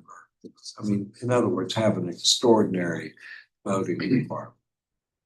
When Michael is swirling up in the Gulf on, Tuesday morning, the city can do, and the governor's declared a state of emergency, y'all can do everything you need to do to prepare the city. You don't need to have a city commission meeting for that.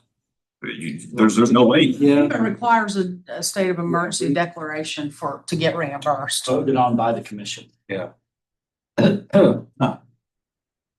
What did the city do? Like, we all know this timeline very, very well. When Michael came through, nobody was paying attention to Michael on Sunday. And Monday, it was just kind of an annoyance. And Tuesday, it kind of ramped up. And Tuesday night, it got gnarly. So Wednesday, we had a city commission meeting. Did you? See, Michael. It was already scheduled. Okay. It just happened to work out with Michael. But I have gone to emergency meetings for the sole purpose of declaring a state of emergency so we can qualify for FEMA funding and things like that. Okay. But we can carve out stuff like that. Okay. So as a board, thoughts, concerns, is this good? Is this bad? That's Jane as a board. Sorry. Okay, the third line, the mayor may remove items from a proposed agenda at the mayor's discretion. That was a little concerning. Okay, awesome. Well, let's say people had asked for something to be on, the other commissioners had said, and two had said, and it's on the agenda, the way that reads, and I know we just need to work out the way it is. He could just pull it for any reason at any time. So that's just a little bit unsubscribed. It's a little too broad the way it's written, in my opinion. The idea behind that was if they're the ones setting the agenda, they wouldn't be allowed to add anything else. But if for some reason they're like, hey, we're not ready to talk about this now, they wouldn't have to talk about it if they didn't want to at that point anymore. But if you think, though, if it's on the agenda, it needs to get discussed. Yeah. Okay. All right, fair enough. I just don't want any unnecessary ill will towards the mayor, because we're trying to clarify how things get on the agenda. And I like your other suggestions. And then to just give it, I can just take it off. That's fair. It doesn't feel good because we're trying to build a process to get it in. Ron, what do you think? Well, just drawing from experience, as chairman of the school board, I met with the superintendent sometimes 2 weeks before the next meeting to help set the agenda. Staff would bring stuff, and you have timelines that you can't do anything about. That's automatic. But there are always some other things that, as a chairman, I could say, we're not ready to discuss that yet, or we don't have enough information yet, you know? It was a dual effort between the chairman or the mayor and the city attorney or the superintendent to finalize the agenda before you posted it. Then after it was posted, only in an emergency situation would something be So you guys had a very similar system with the school board. Yeah. How far in advance would y'all post it? a week, and school board members had all the material for the meeting a week in advance, at least. So that's how we do it, just. Yeah. So 'Cause I was one of those that read every word front and back, you know. Some board members and commissioners don't do that. You know, some open the packet when they arrive at the meeting, you know, but you know. so then, so you're in favor of the overall concept? Yes. Or are you thinking 48 hours is appropriate, or is it more or less? I like more than 48 hours. Well, they're doing one. They're noticing the meeting itself, the existence of the meeting, not the agenda. Yes, The correct. agenda's posted. A week out. The agenda can change up until the moment of the meeting as it's written right now. Well, As it's written, it usually doesn't, but if I don't know how it's written. Right if I may, Mr. Chairman, the incident you're speaking about, like, board voted to add that agenda item at the last minute. So, and I believe it was unanimous, when they added when the item didn't get put on the agenda for the downtown marina. So we requested. In my opinion, Yeah. that's inherently unfair to the citizens Yeah. that a decision like that would be considered at a meeting, even though it was unanimous amongst the commissioners, that the citizens had no idea that that was going to be discussed at that time. I would fully agree. I would agree as well. Yeah, because that's really not an emergency. So no accusation that the Yeah. commission did anything wrong whatsoever. They did everything they could have done, and that's fully within their purview. I don't think that's a service to the citizenship, and that's why I'm suggesting this. So, go ahead, Evan. Just for your information, the city commission has adopted rules of procedure. And I don't know if those were ever given to you. That might be interesting for you, but the rules of procedure, were they? Okay. But it deals with agendas, deals with, you can add things or take things off at the meeting. And the process for that by a motion, I think it's unanimous consent to add things, stuff like that. All right, I know, Jan, I'm sorry. I know I stifled you because I want to have the board discuss. What were your thoughts? The only thing that concerns me is it says the mayor shall prepare the agenda. That's not, I don't think that's really gonna happen. But if you'd like the mayor to prepare, I'll Nobody will. certainly step aside. So I guess take out the word shall prepare set. We just go, the mayor shall set, yeah. Good point. With incorporation, I guess, as Nevin suggested, that when there's a state of emergency, Yeah, I can. a meeting can be called for emergency purposes. Okay. All right. Any other, whatever, do you want to do a motion on this Well, or any other comments? my only question though, in order for this to happen, the mayor is,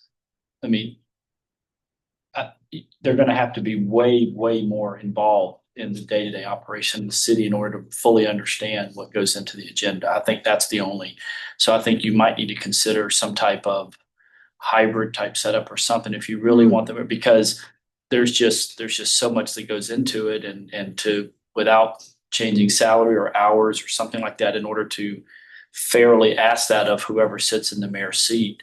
There's so much, even so much of the agenda that even I don't really have a say in. And so I just think to put that on a part-time elected official for 30-something thousand a year. So like with you, Ron, you would get together with the superintendent. I would imagine there'd be kind of a proposed agenda to start with. You'd have a working document and then you would kind of line item things, would you not? Yeah, Do we not do I something mean, similar to that? staff would put together, you know, with the superintendent's direction, the agenda, because like we said, there's some timeline stuff you really can't do anything about. It's got to come. But there's always policy matters or sometimes even a budget matter that can, you know. So what would stop say, you know, you draft the agenda, send it to the mayor, all right, hey, here's the agenda for next Tuesday. And then the mayor goes, yep, sounds good, except for, this one's not ready. And then go from there. I mean, I think here's the problem. So you're basically wanting to expand the power of the mayor because right now he doesn't have that authority. And we may know the majority of the commission supports that decision, but you may have a mayor in there that doesn't. And it's like, well, I don't know. It just seems to me there should be a valid reason because they could have, you know, they could have nefarious intentions and they don't have the responsibility to run the city in a day to day. And there may be things that you need the commission to kind of weigh in on. So I don't,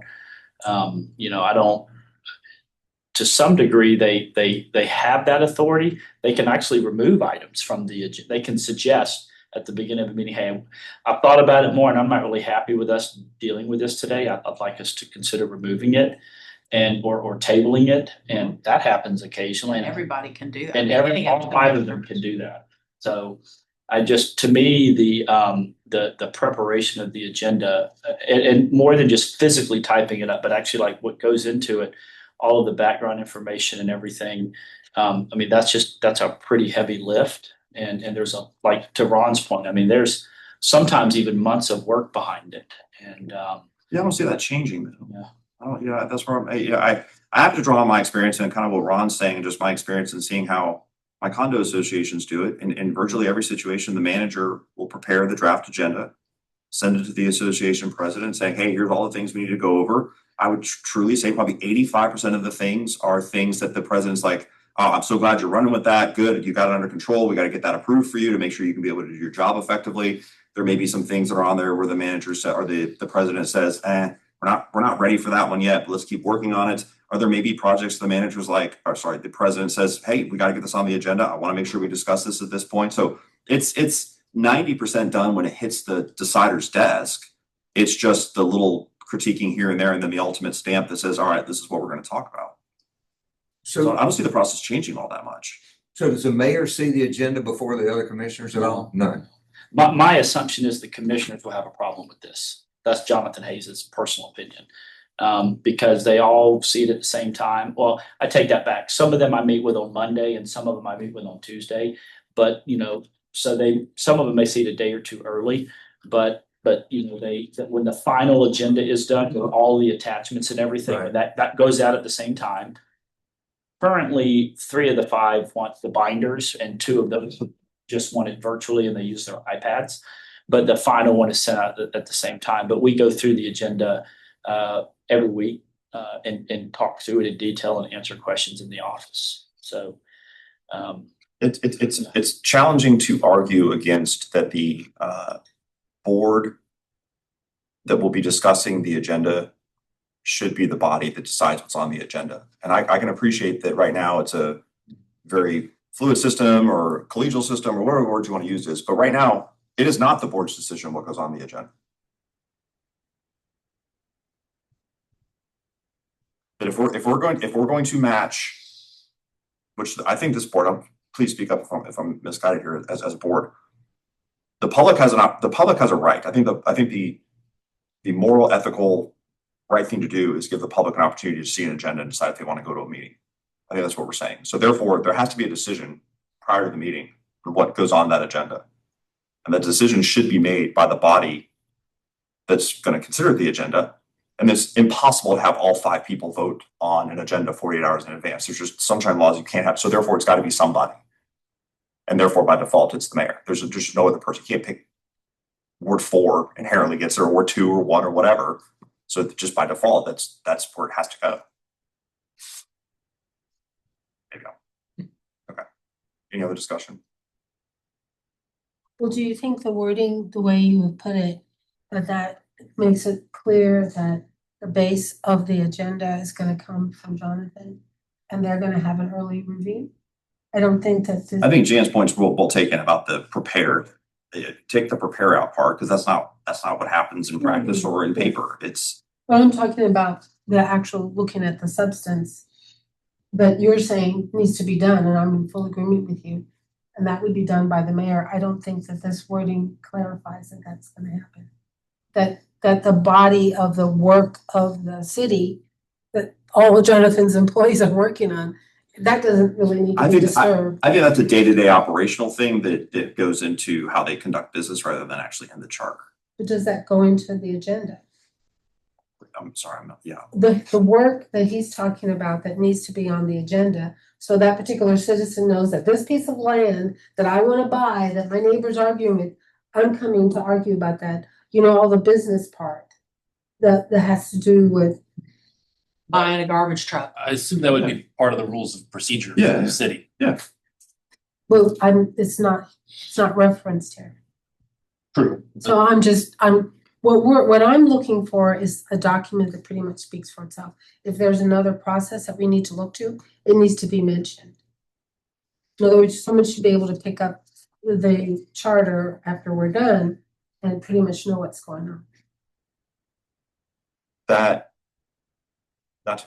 I disagree with. Okay. I think that's an operational day-to-day level decision about kind of like how you would deal with the superintendent. That's not in the whatever the equivalent to the school board charter is. That's just how we do our business, is that the expectation of staff would be to deliver a pretty much ready-made agenda to the mayor within enough time to make a decision to post it and then go from there. But I don't think that would go in the charter. It says, hey, the city manager has to provide it to the mayor 48 hours before the 48 hours. That's how they just need to run their own day-to-day stuff. I'm with you, but I just don't think it goes in the charter. I do think potentially this could cause tension on the board because, and I won't be too specific, but I'm using a specific example where I know that there was an item for this calendar year where the mayor wasn't happy with it. But I knew a majority of the board was, and so we put it forward and it passed. And, it passed. Mm-hmm. And so, in that scenario, the mayor could effectuate that from coming forward. Not with if two people requested it. But then you're like, so then I have to go to two commissioners and be like, I really need you guys to help push this issue. And then they're gonna be like, oh, okay. All right, and I don't know. I try to keep, you try to want to keep tension amongst them. And it's another 2 weeks. Yeah. Before it can be read. If it takes 2 readings, it's another 2 weeks. Oh, that's a good. It's the speed of government, right? I mean, Yeah, we already creep. This would slow down. Sometimes that's a feature, not a bug. Yeah, well, now that it's too slow at times. I would just say, I first off, Mr. Chairman, I completely agree with you that one particular item, that the way that went down was unfortunate, and that we definitely want to avoid that. It wasn't me, but I'll take the heat for that one particular one. Ultimately, this all goes up to the city commission anyways. Y'all feed it to us and we feed it to them, and then it goes to the citizens. So, we're pretty low on the totem pole. Yeah. And it's said and done. So who knows? I think they have a lot of confidence in y'all. Yeah, they do. Look at the caliber of the folks around here. They want you guys to do the heavy lift for sure. Mhm.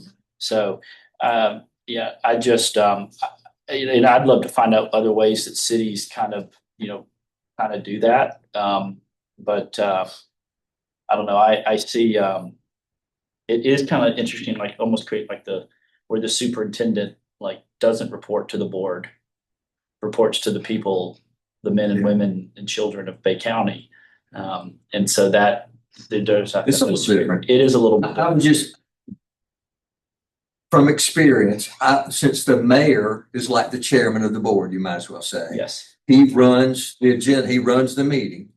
I would not want to be in that position with not having some influence on what the agenda was going to be. Well, I think I said in one of our earlier meetings, I think I said, I'm Yes. surprised that the mayor doesn't have any I agenda I authority. think one thing we need to clarify is the mayor and the commissioners can add whatever they want.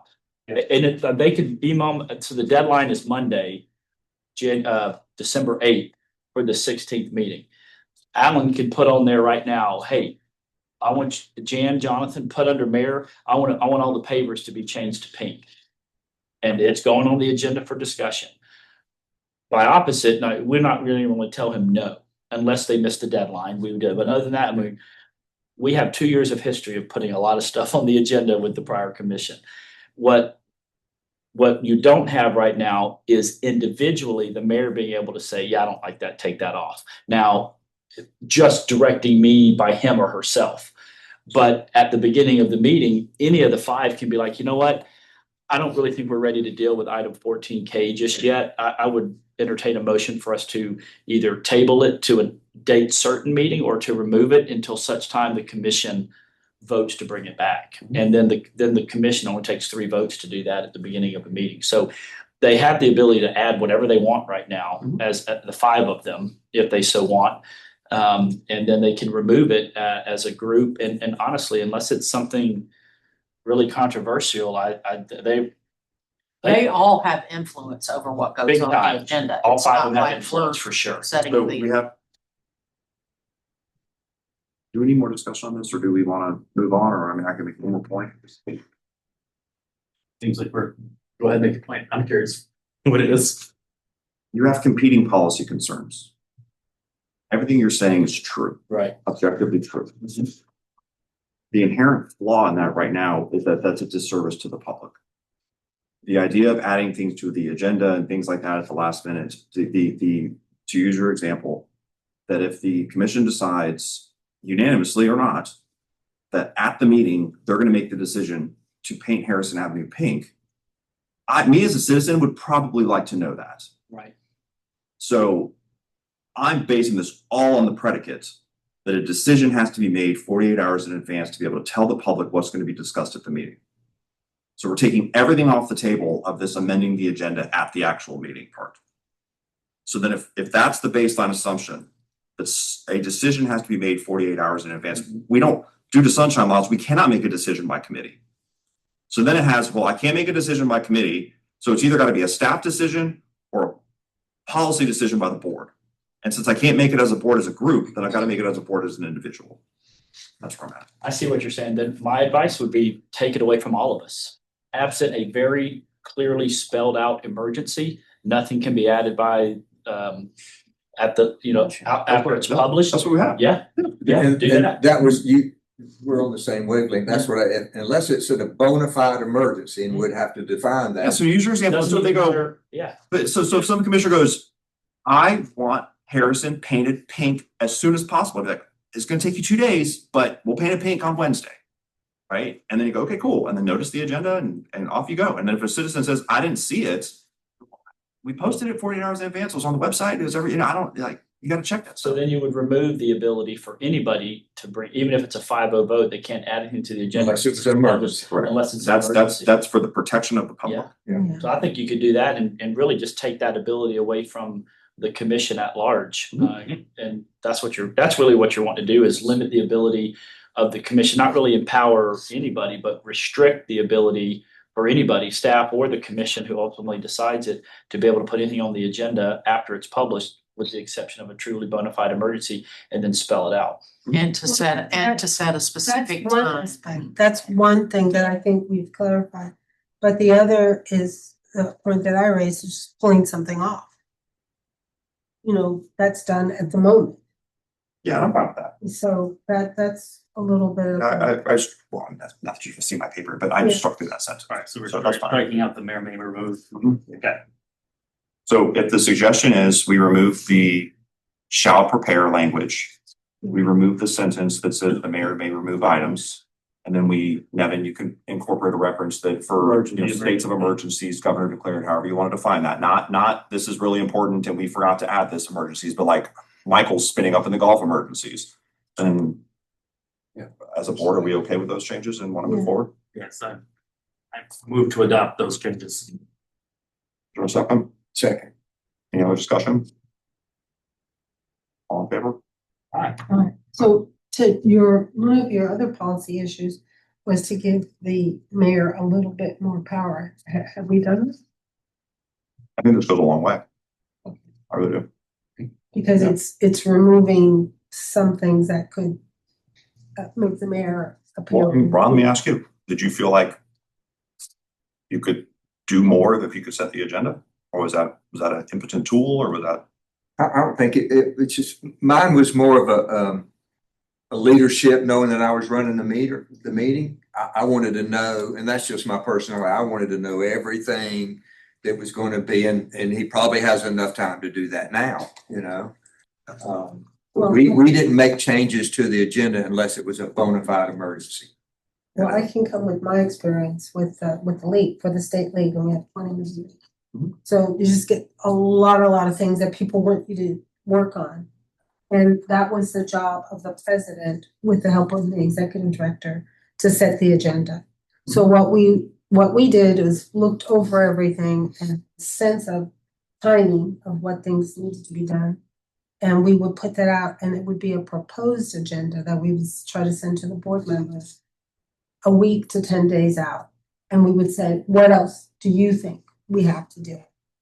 And then they would give us, and then it was very collaborative. Mhm. But there was someone whose hand was on the helm that we took the time to read everything. The lawyers always consulted with, you know what I mean? We were very deeply involved, and the rest of the board relied on our expertise and longstanding knowledge. And that's how, but we did make an avenue for everyone to join in. So that's kind of the balance that we had. But the power of setting the agenda is big. And if it's done improperly, it can be a major problem. So we're always assuming goodwill and the right people, and we've had a long time of reasonable, good people in different seats, but it just takes one person, you know, who doesn't want to follow the rules, and we're kind of looking at that nationally. You know, we don't want to follow protocol, we don't want to follow, we're just doing this, we just made it up. It just takes one situation like that, and you go, oh. I have the same struggle, and I thought about this.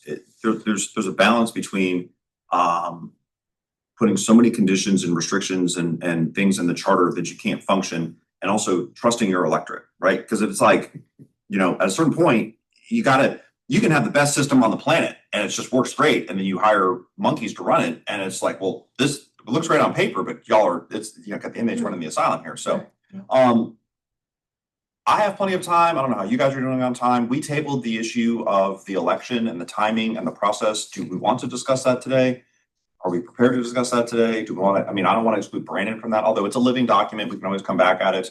You guys tell me. My thought process was, I know that I'm on the opposite side of the vice chairman on this issue, but he's very passionate about it.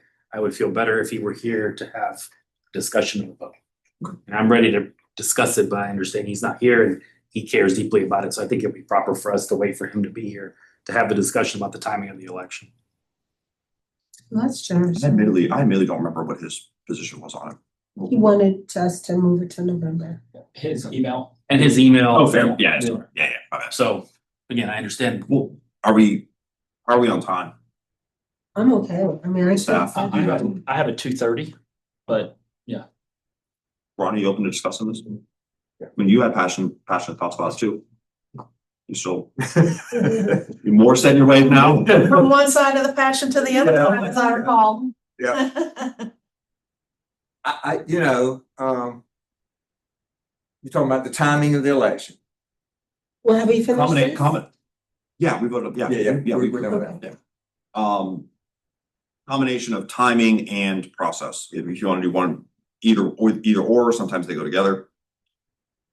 I mean, November's fine with me. That really doesn't matter, because I haven't missed voting in an election, and I can't tell you when, but I'm not like everybody else, you know? So whenever you put it on the calendar, I'm gonna vote, but November's fine. I do want the 50+1 in there like it is, because if there's 3 people running and one pulls it off and gets a majority of the vote in the primary, it's done. You don't have to run again in November. Really, that's my only 2 things. I think it was the Tallahassee that they all, if nobody gets, I mean, the top 2 vote getters win. No, if I get 50+1, I'm done. No. So where are you at, JP? I still don't think it's something that it should be in the charter. I still think it's something that the ordinances control and that people should lobby their elected officials to change that if they so choose. And I also don't agree with moving the election to the general.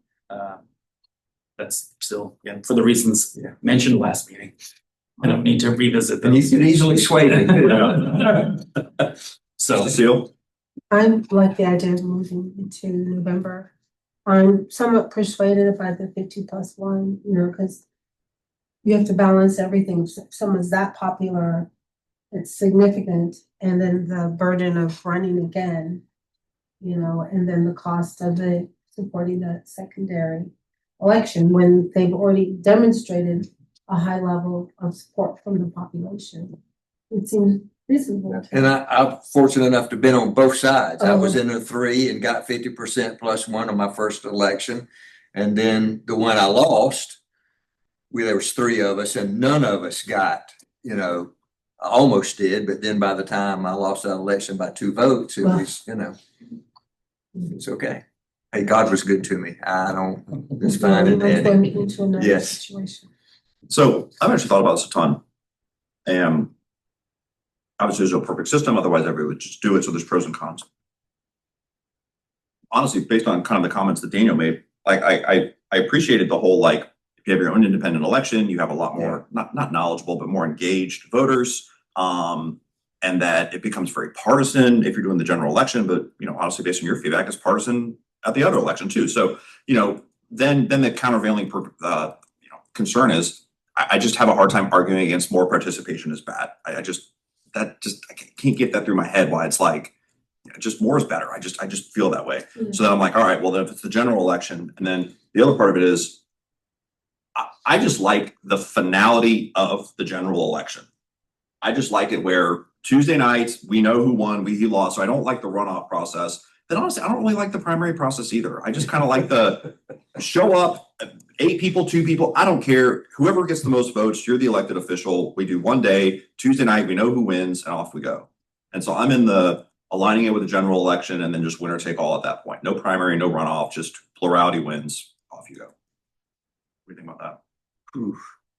That's a lot of change. If you had 4 people and I get 26% of the vote and y'all got 25% of the vote, I win. More. Yeah.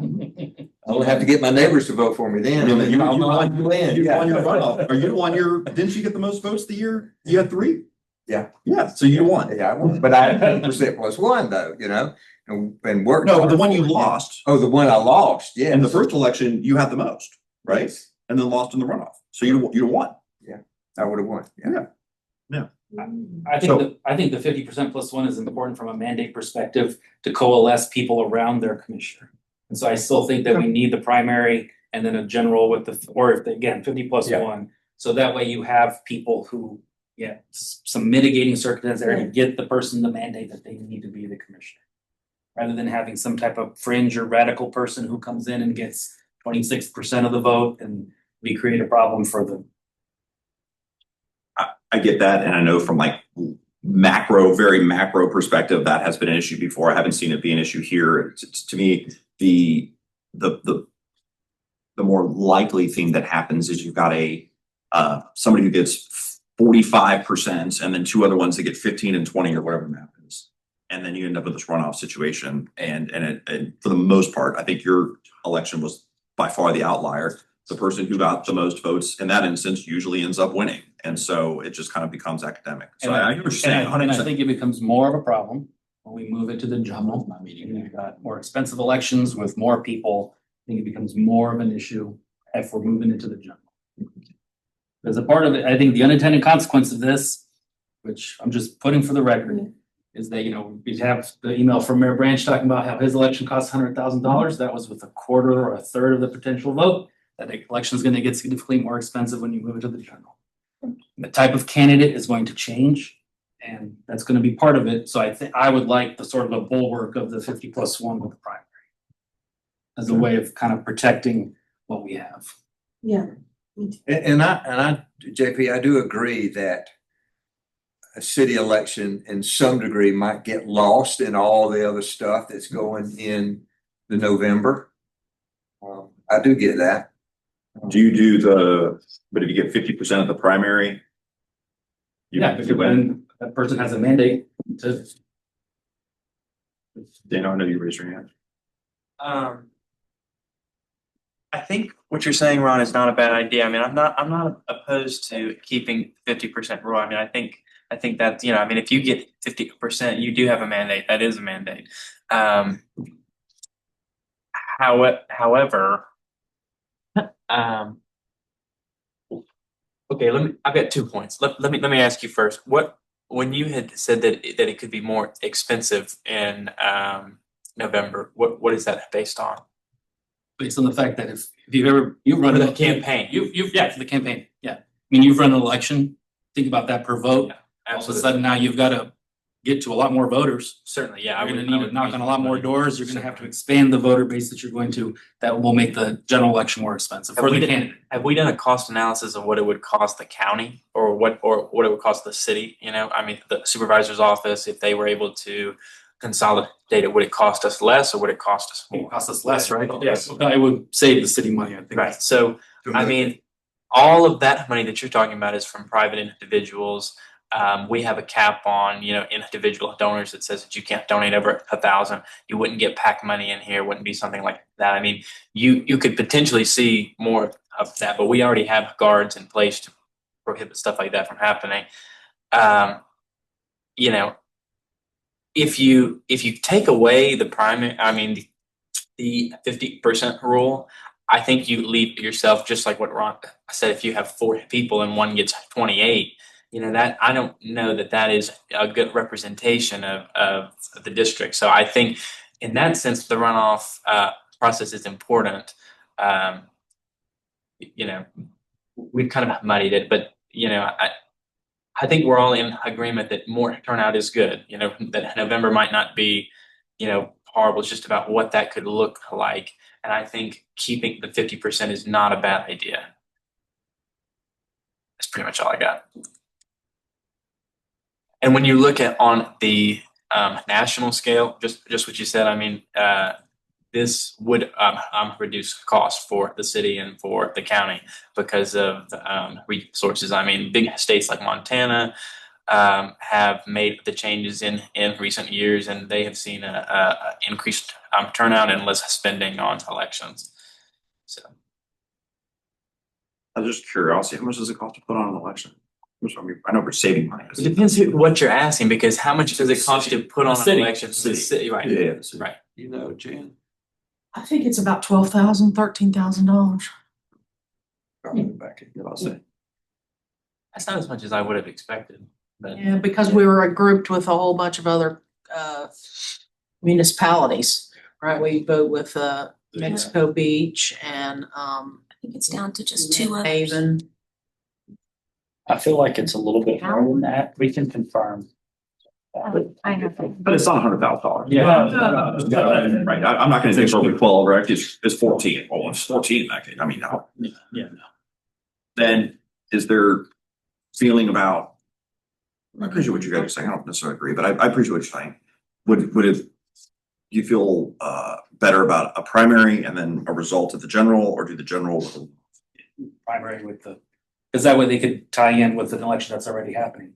Yeah, there will be a gubernatorial primary, August, November, I Yep. think, something like that. and then you Be could. done. Mhm. Primary with the, That way people will be going to vote for the governor and their local, just put it on there and then have it with the general. So then is there alignment about putting in the charter to have it aligned with the general election in November with a nominating, I know we keep saying primary, but a nominating process? And then if at any point they get 50%, then they win? I mean, I'm still against this the whole way through. it's just That's fine. compromise. Yeah. That's completely fine, but I will still, again, I just want to, my Cassandra moment here. That the unintended consequences of this will result in the exact opposite of what. Listen, man, if you wanna be the first person not to vote unanimously on the issue, that's up to you. This is true. This is. But why did the commission not see that through to move it? Was there a reason? Yeah, they had meetings and they had, yeah. Was there an underlying reason that they, There was. we have a charter committee coming, we'll let them decide, or was it? Commissioner, well, there were a couple of things, but I know Commissioner Street couldn't make them. He was the one that had really championed it, and he couldn't make the meeting when it was to be voted on, so they just chose not to vote at that time.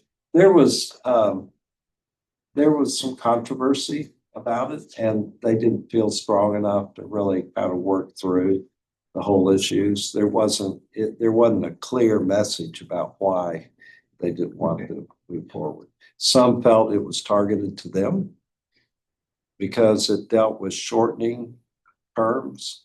See, so it wasn't just moving to November. It was, do you lengthen the terms or shorten the terms? And some felt that, well, maybe the shortening that, I mean, who knows? But it was a combination of both. The date and whether or not you lengthen or shorten the term. Do we need to talk about whether that issue shortening and lengthening? So I mean, it's gonna, if you move it, it's It'll be two one or or the three, other. depending on when it happens, are going to, Did you're it either extend- gonna give them more time or you're gonna shorten their time. There's no way around it. And you still have an you still have an election in 2027 that will happen no matter. And you either shorten by 6 months or lengthen by a Before year, the charter changes. 18 months. The only thing I will point out for the board to consider is, look at the percentages.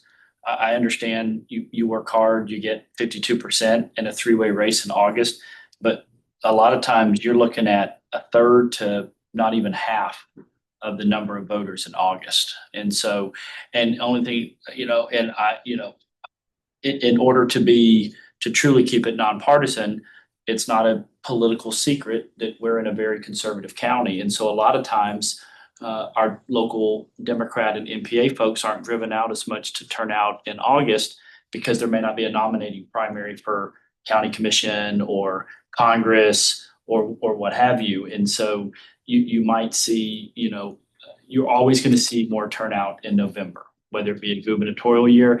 So I understand the 50% plus one. And yes, I would love to not have two elections, but most offices do require you win some type of, it does get narrowed down some way. It's kind of a 1-2 step process. So you could potentially have, look at August 2024, only 25% turnout.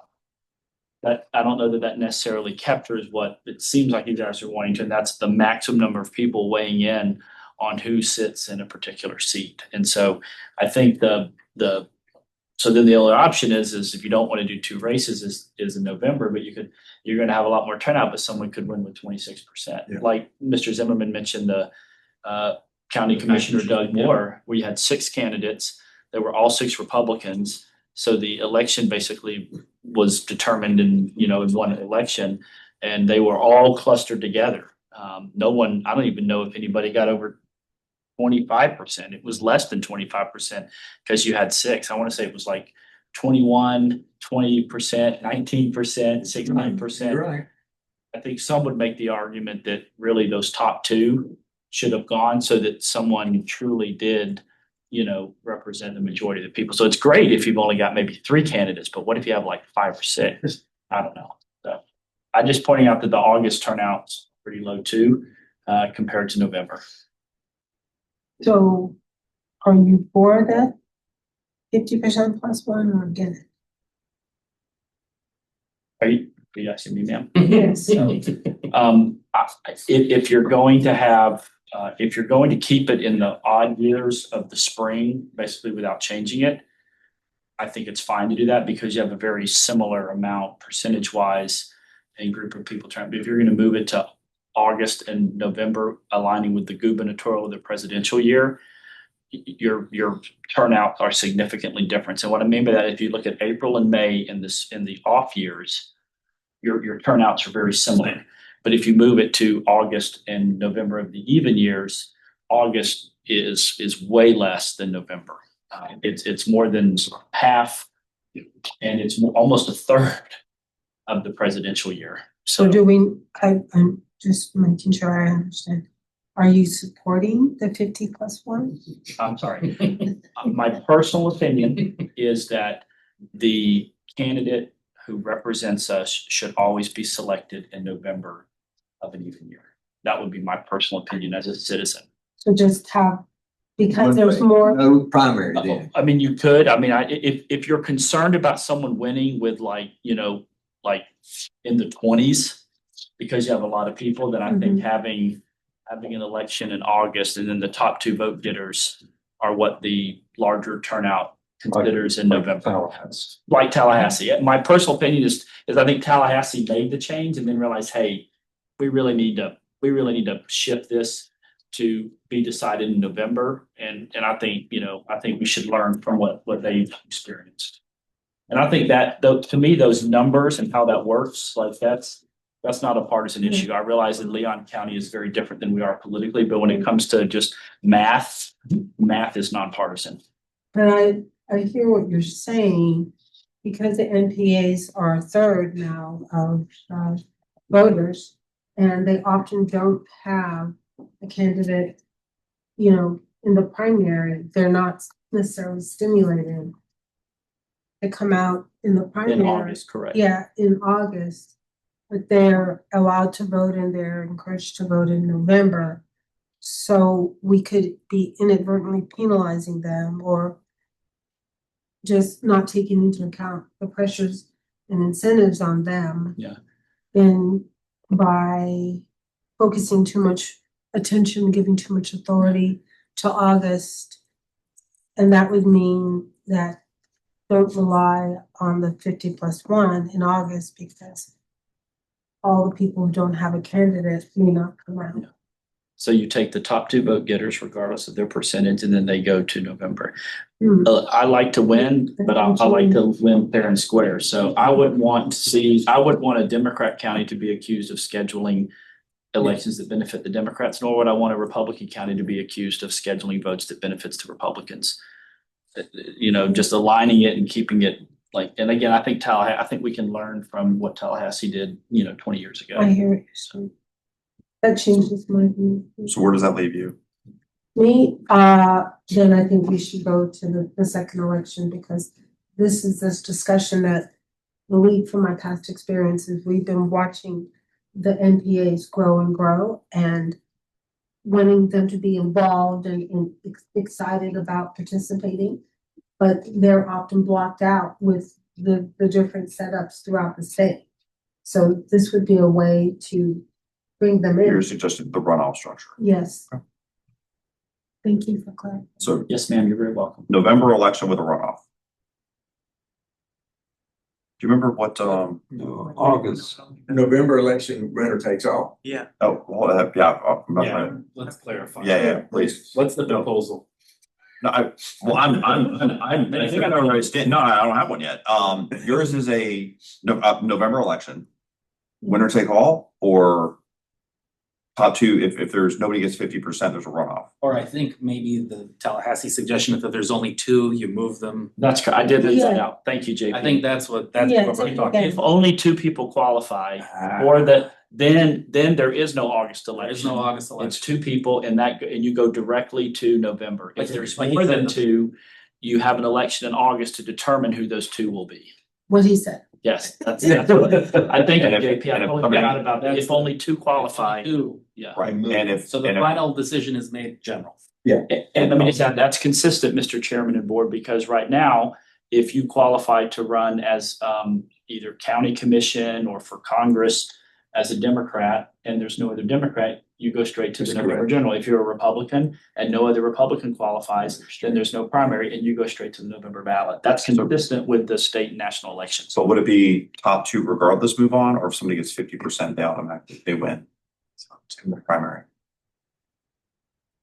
If there were three in the Yeah, primary, there's three candidates Okay. and they get, 40, 30, 30. Just to do in that case, the top two move on. But if it's 60, 20, 20, 60, 21, 19, whatever. I'm moving to having a second election because NPAs are So just top two, regardless of votes, move on to general. So the language is in Tallahassee. Do we have a All motion? right, what's the proposal? I don't know, I can't remember what, I know Brandon wants this in November, but I can't remember where he was on the, runoff primary system.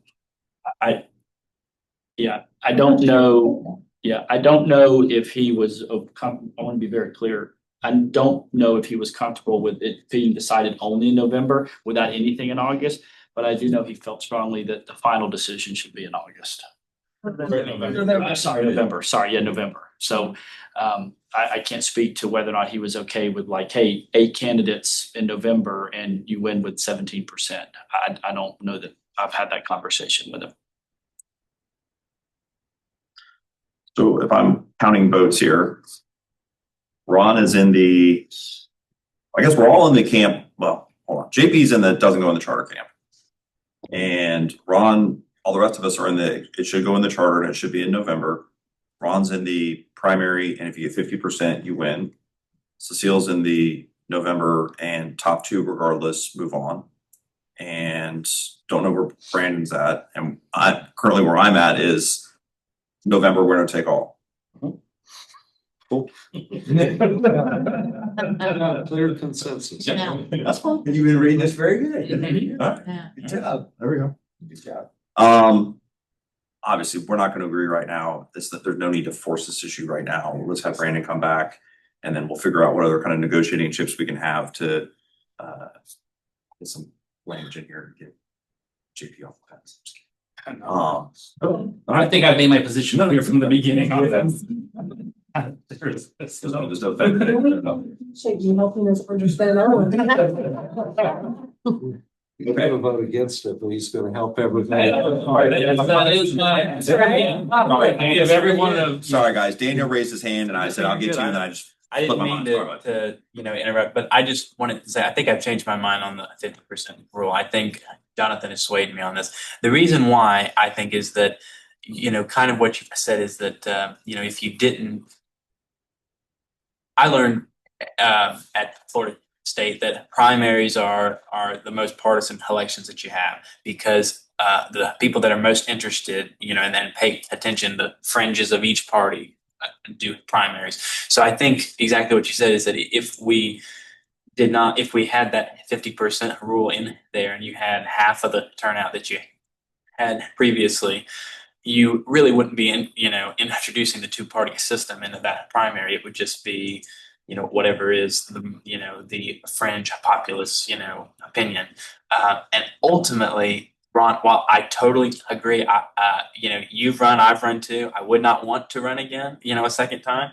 But ultimately, I think for the citizens, it benefits them more, even if it does hurt us as candidates and we are, a bit more tired. But I think, the trade-off that we get with more turnout in November, if we allow the top two to move on, just like what Cecile and Jonathan have said, you get, much more of a, and like I said, how many 3-person races do we have currently where, or more than 3 where it doesn't have a runoff anyway? You almost always have a runoff when there are 3 because it's hard to get that 50 plus 1. That's all I heard. But great discussion, everybody. I mean, yeah. We all get a college level master's credit on both sides.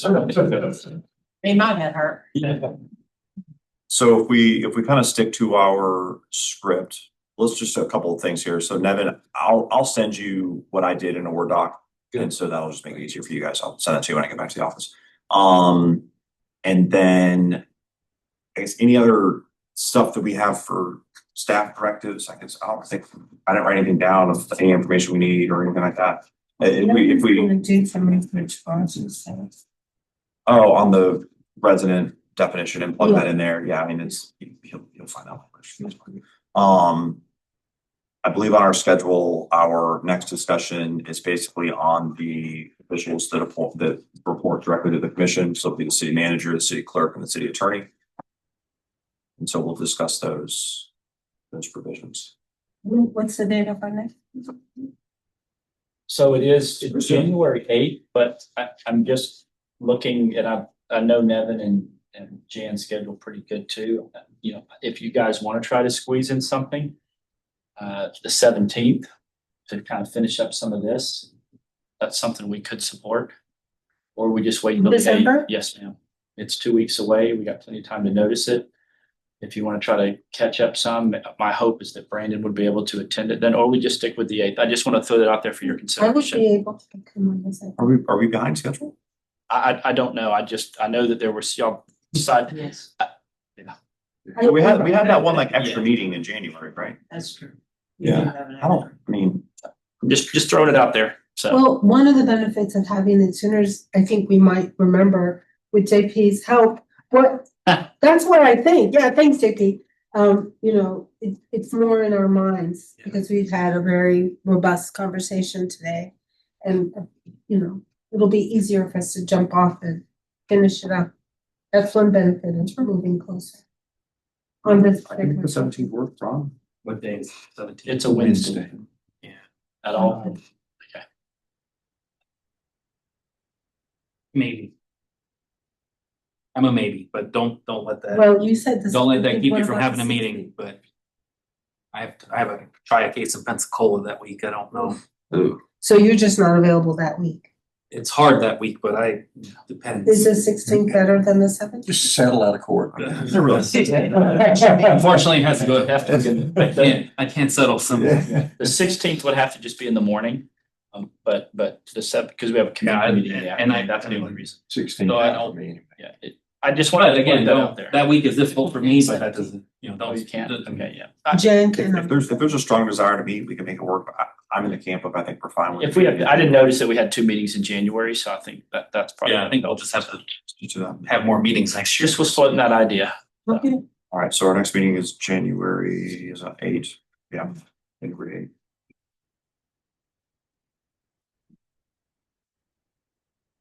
Correct, January 8th. All right, well, And January 22, right? Is that right? That sounds Yes. Okay. We'll talk about what's this here? Yeah, manager, attorney. Let's lump in clerk on that too. Sure. That'll kind of work together. Okay. And then anything else to discuss? Can I make a personal plug? My daughter is Cindy Lou Who in the theater show coming up tonight, tomorrow, and Saturday and Sunday. So please go check her out. It's at Bay High. So it's an adult theater production, Panama City theater production. They're doing the Grinch. Oh, And so she's Cindy Lou Who. So y'all go check her out. That's a great experience. what time is the show? Tonight's at 7, tomorrow's at 7. Just go to PanamaCityTheaterCompany.com or whatever it is. Just Google Panama City Theater Company. That's on there. And so, yeah, then Saturday morning at 9 and then Sunday afternoon at like 2. Are you the Grinch? I don't.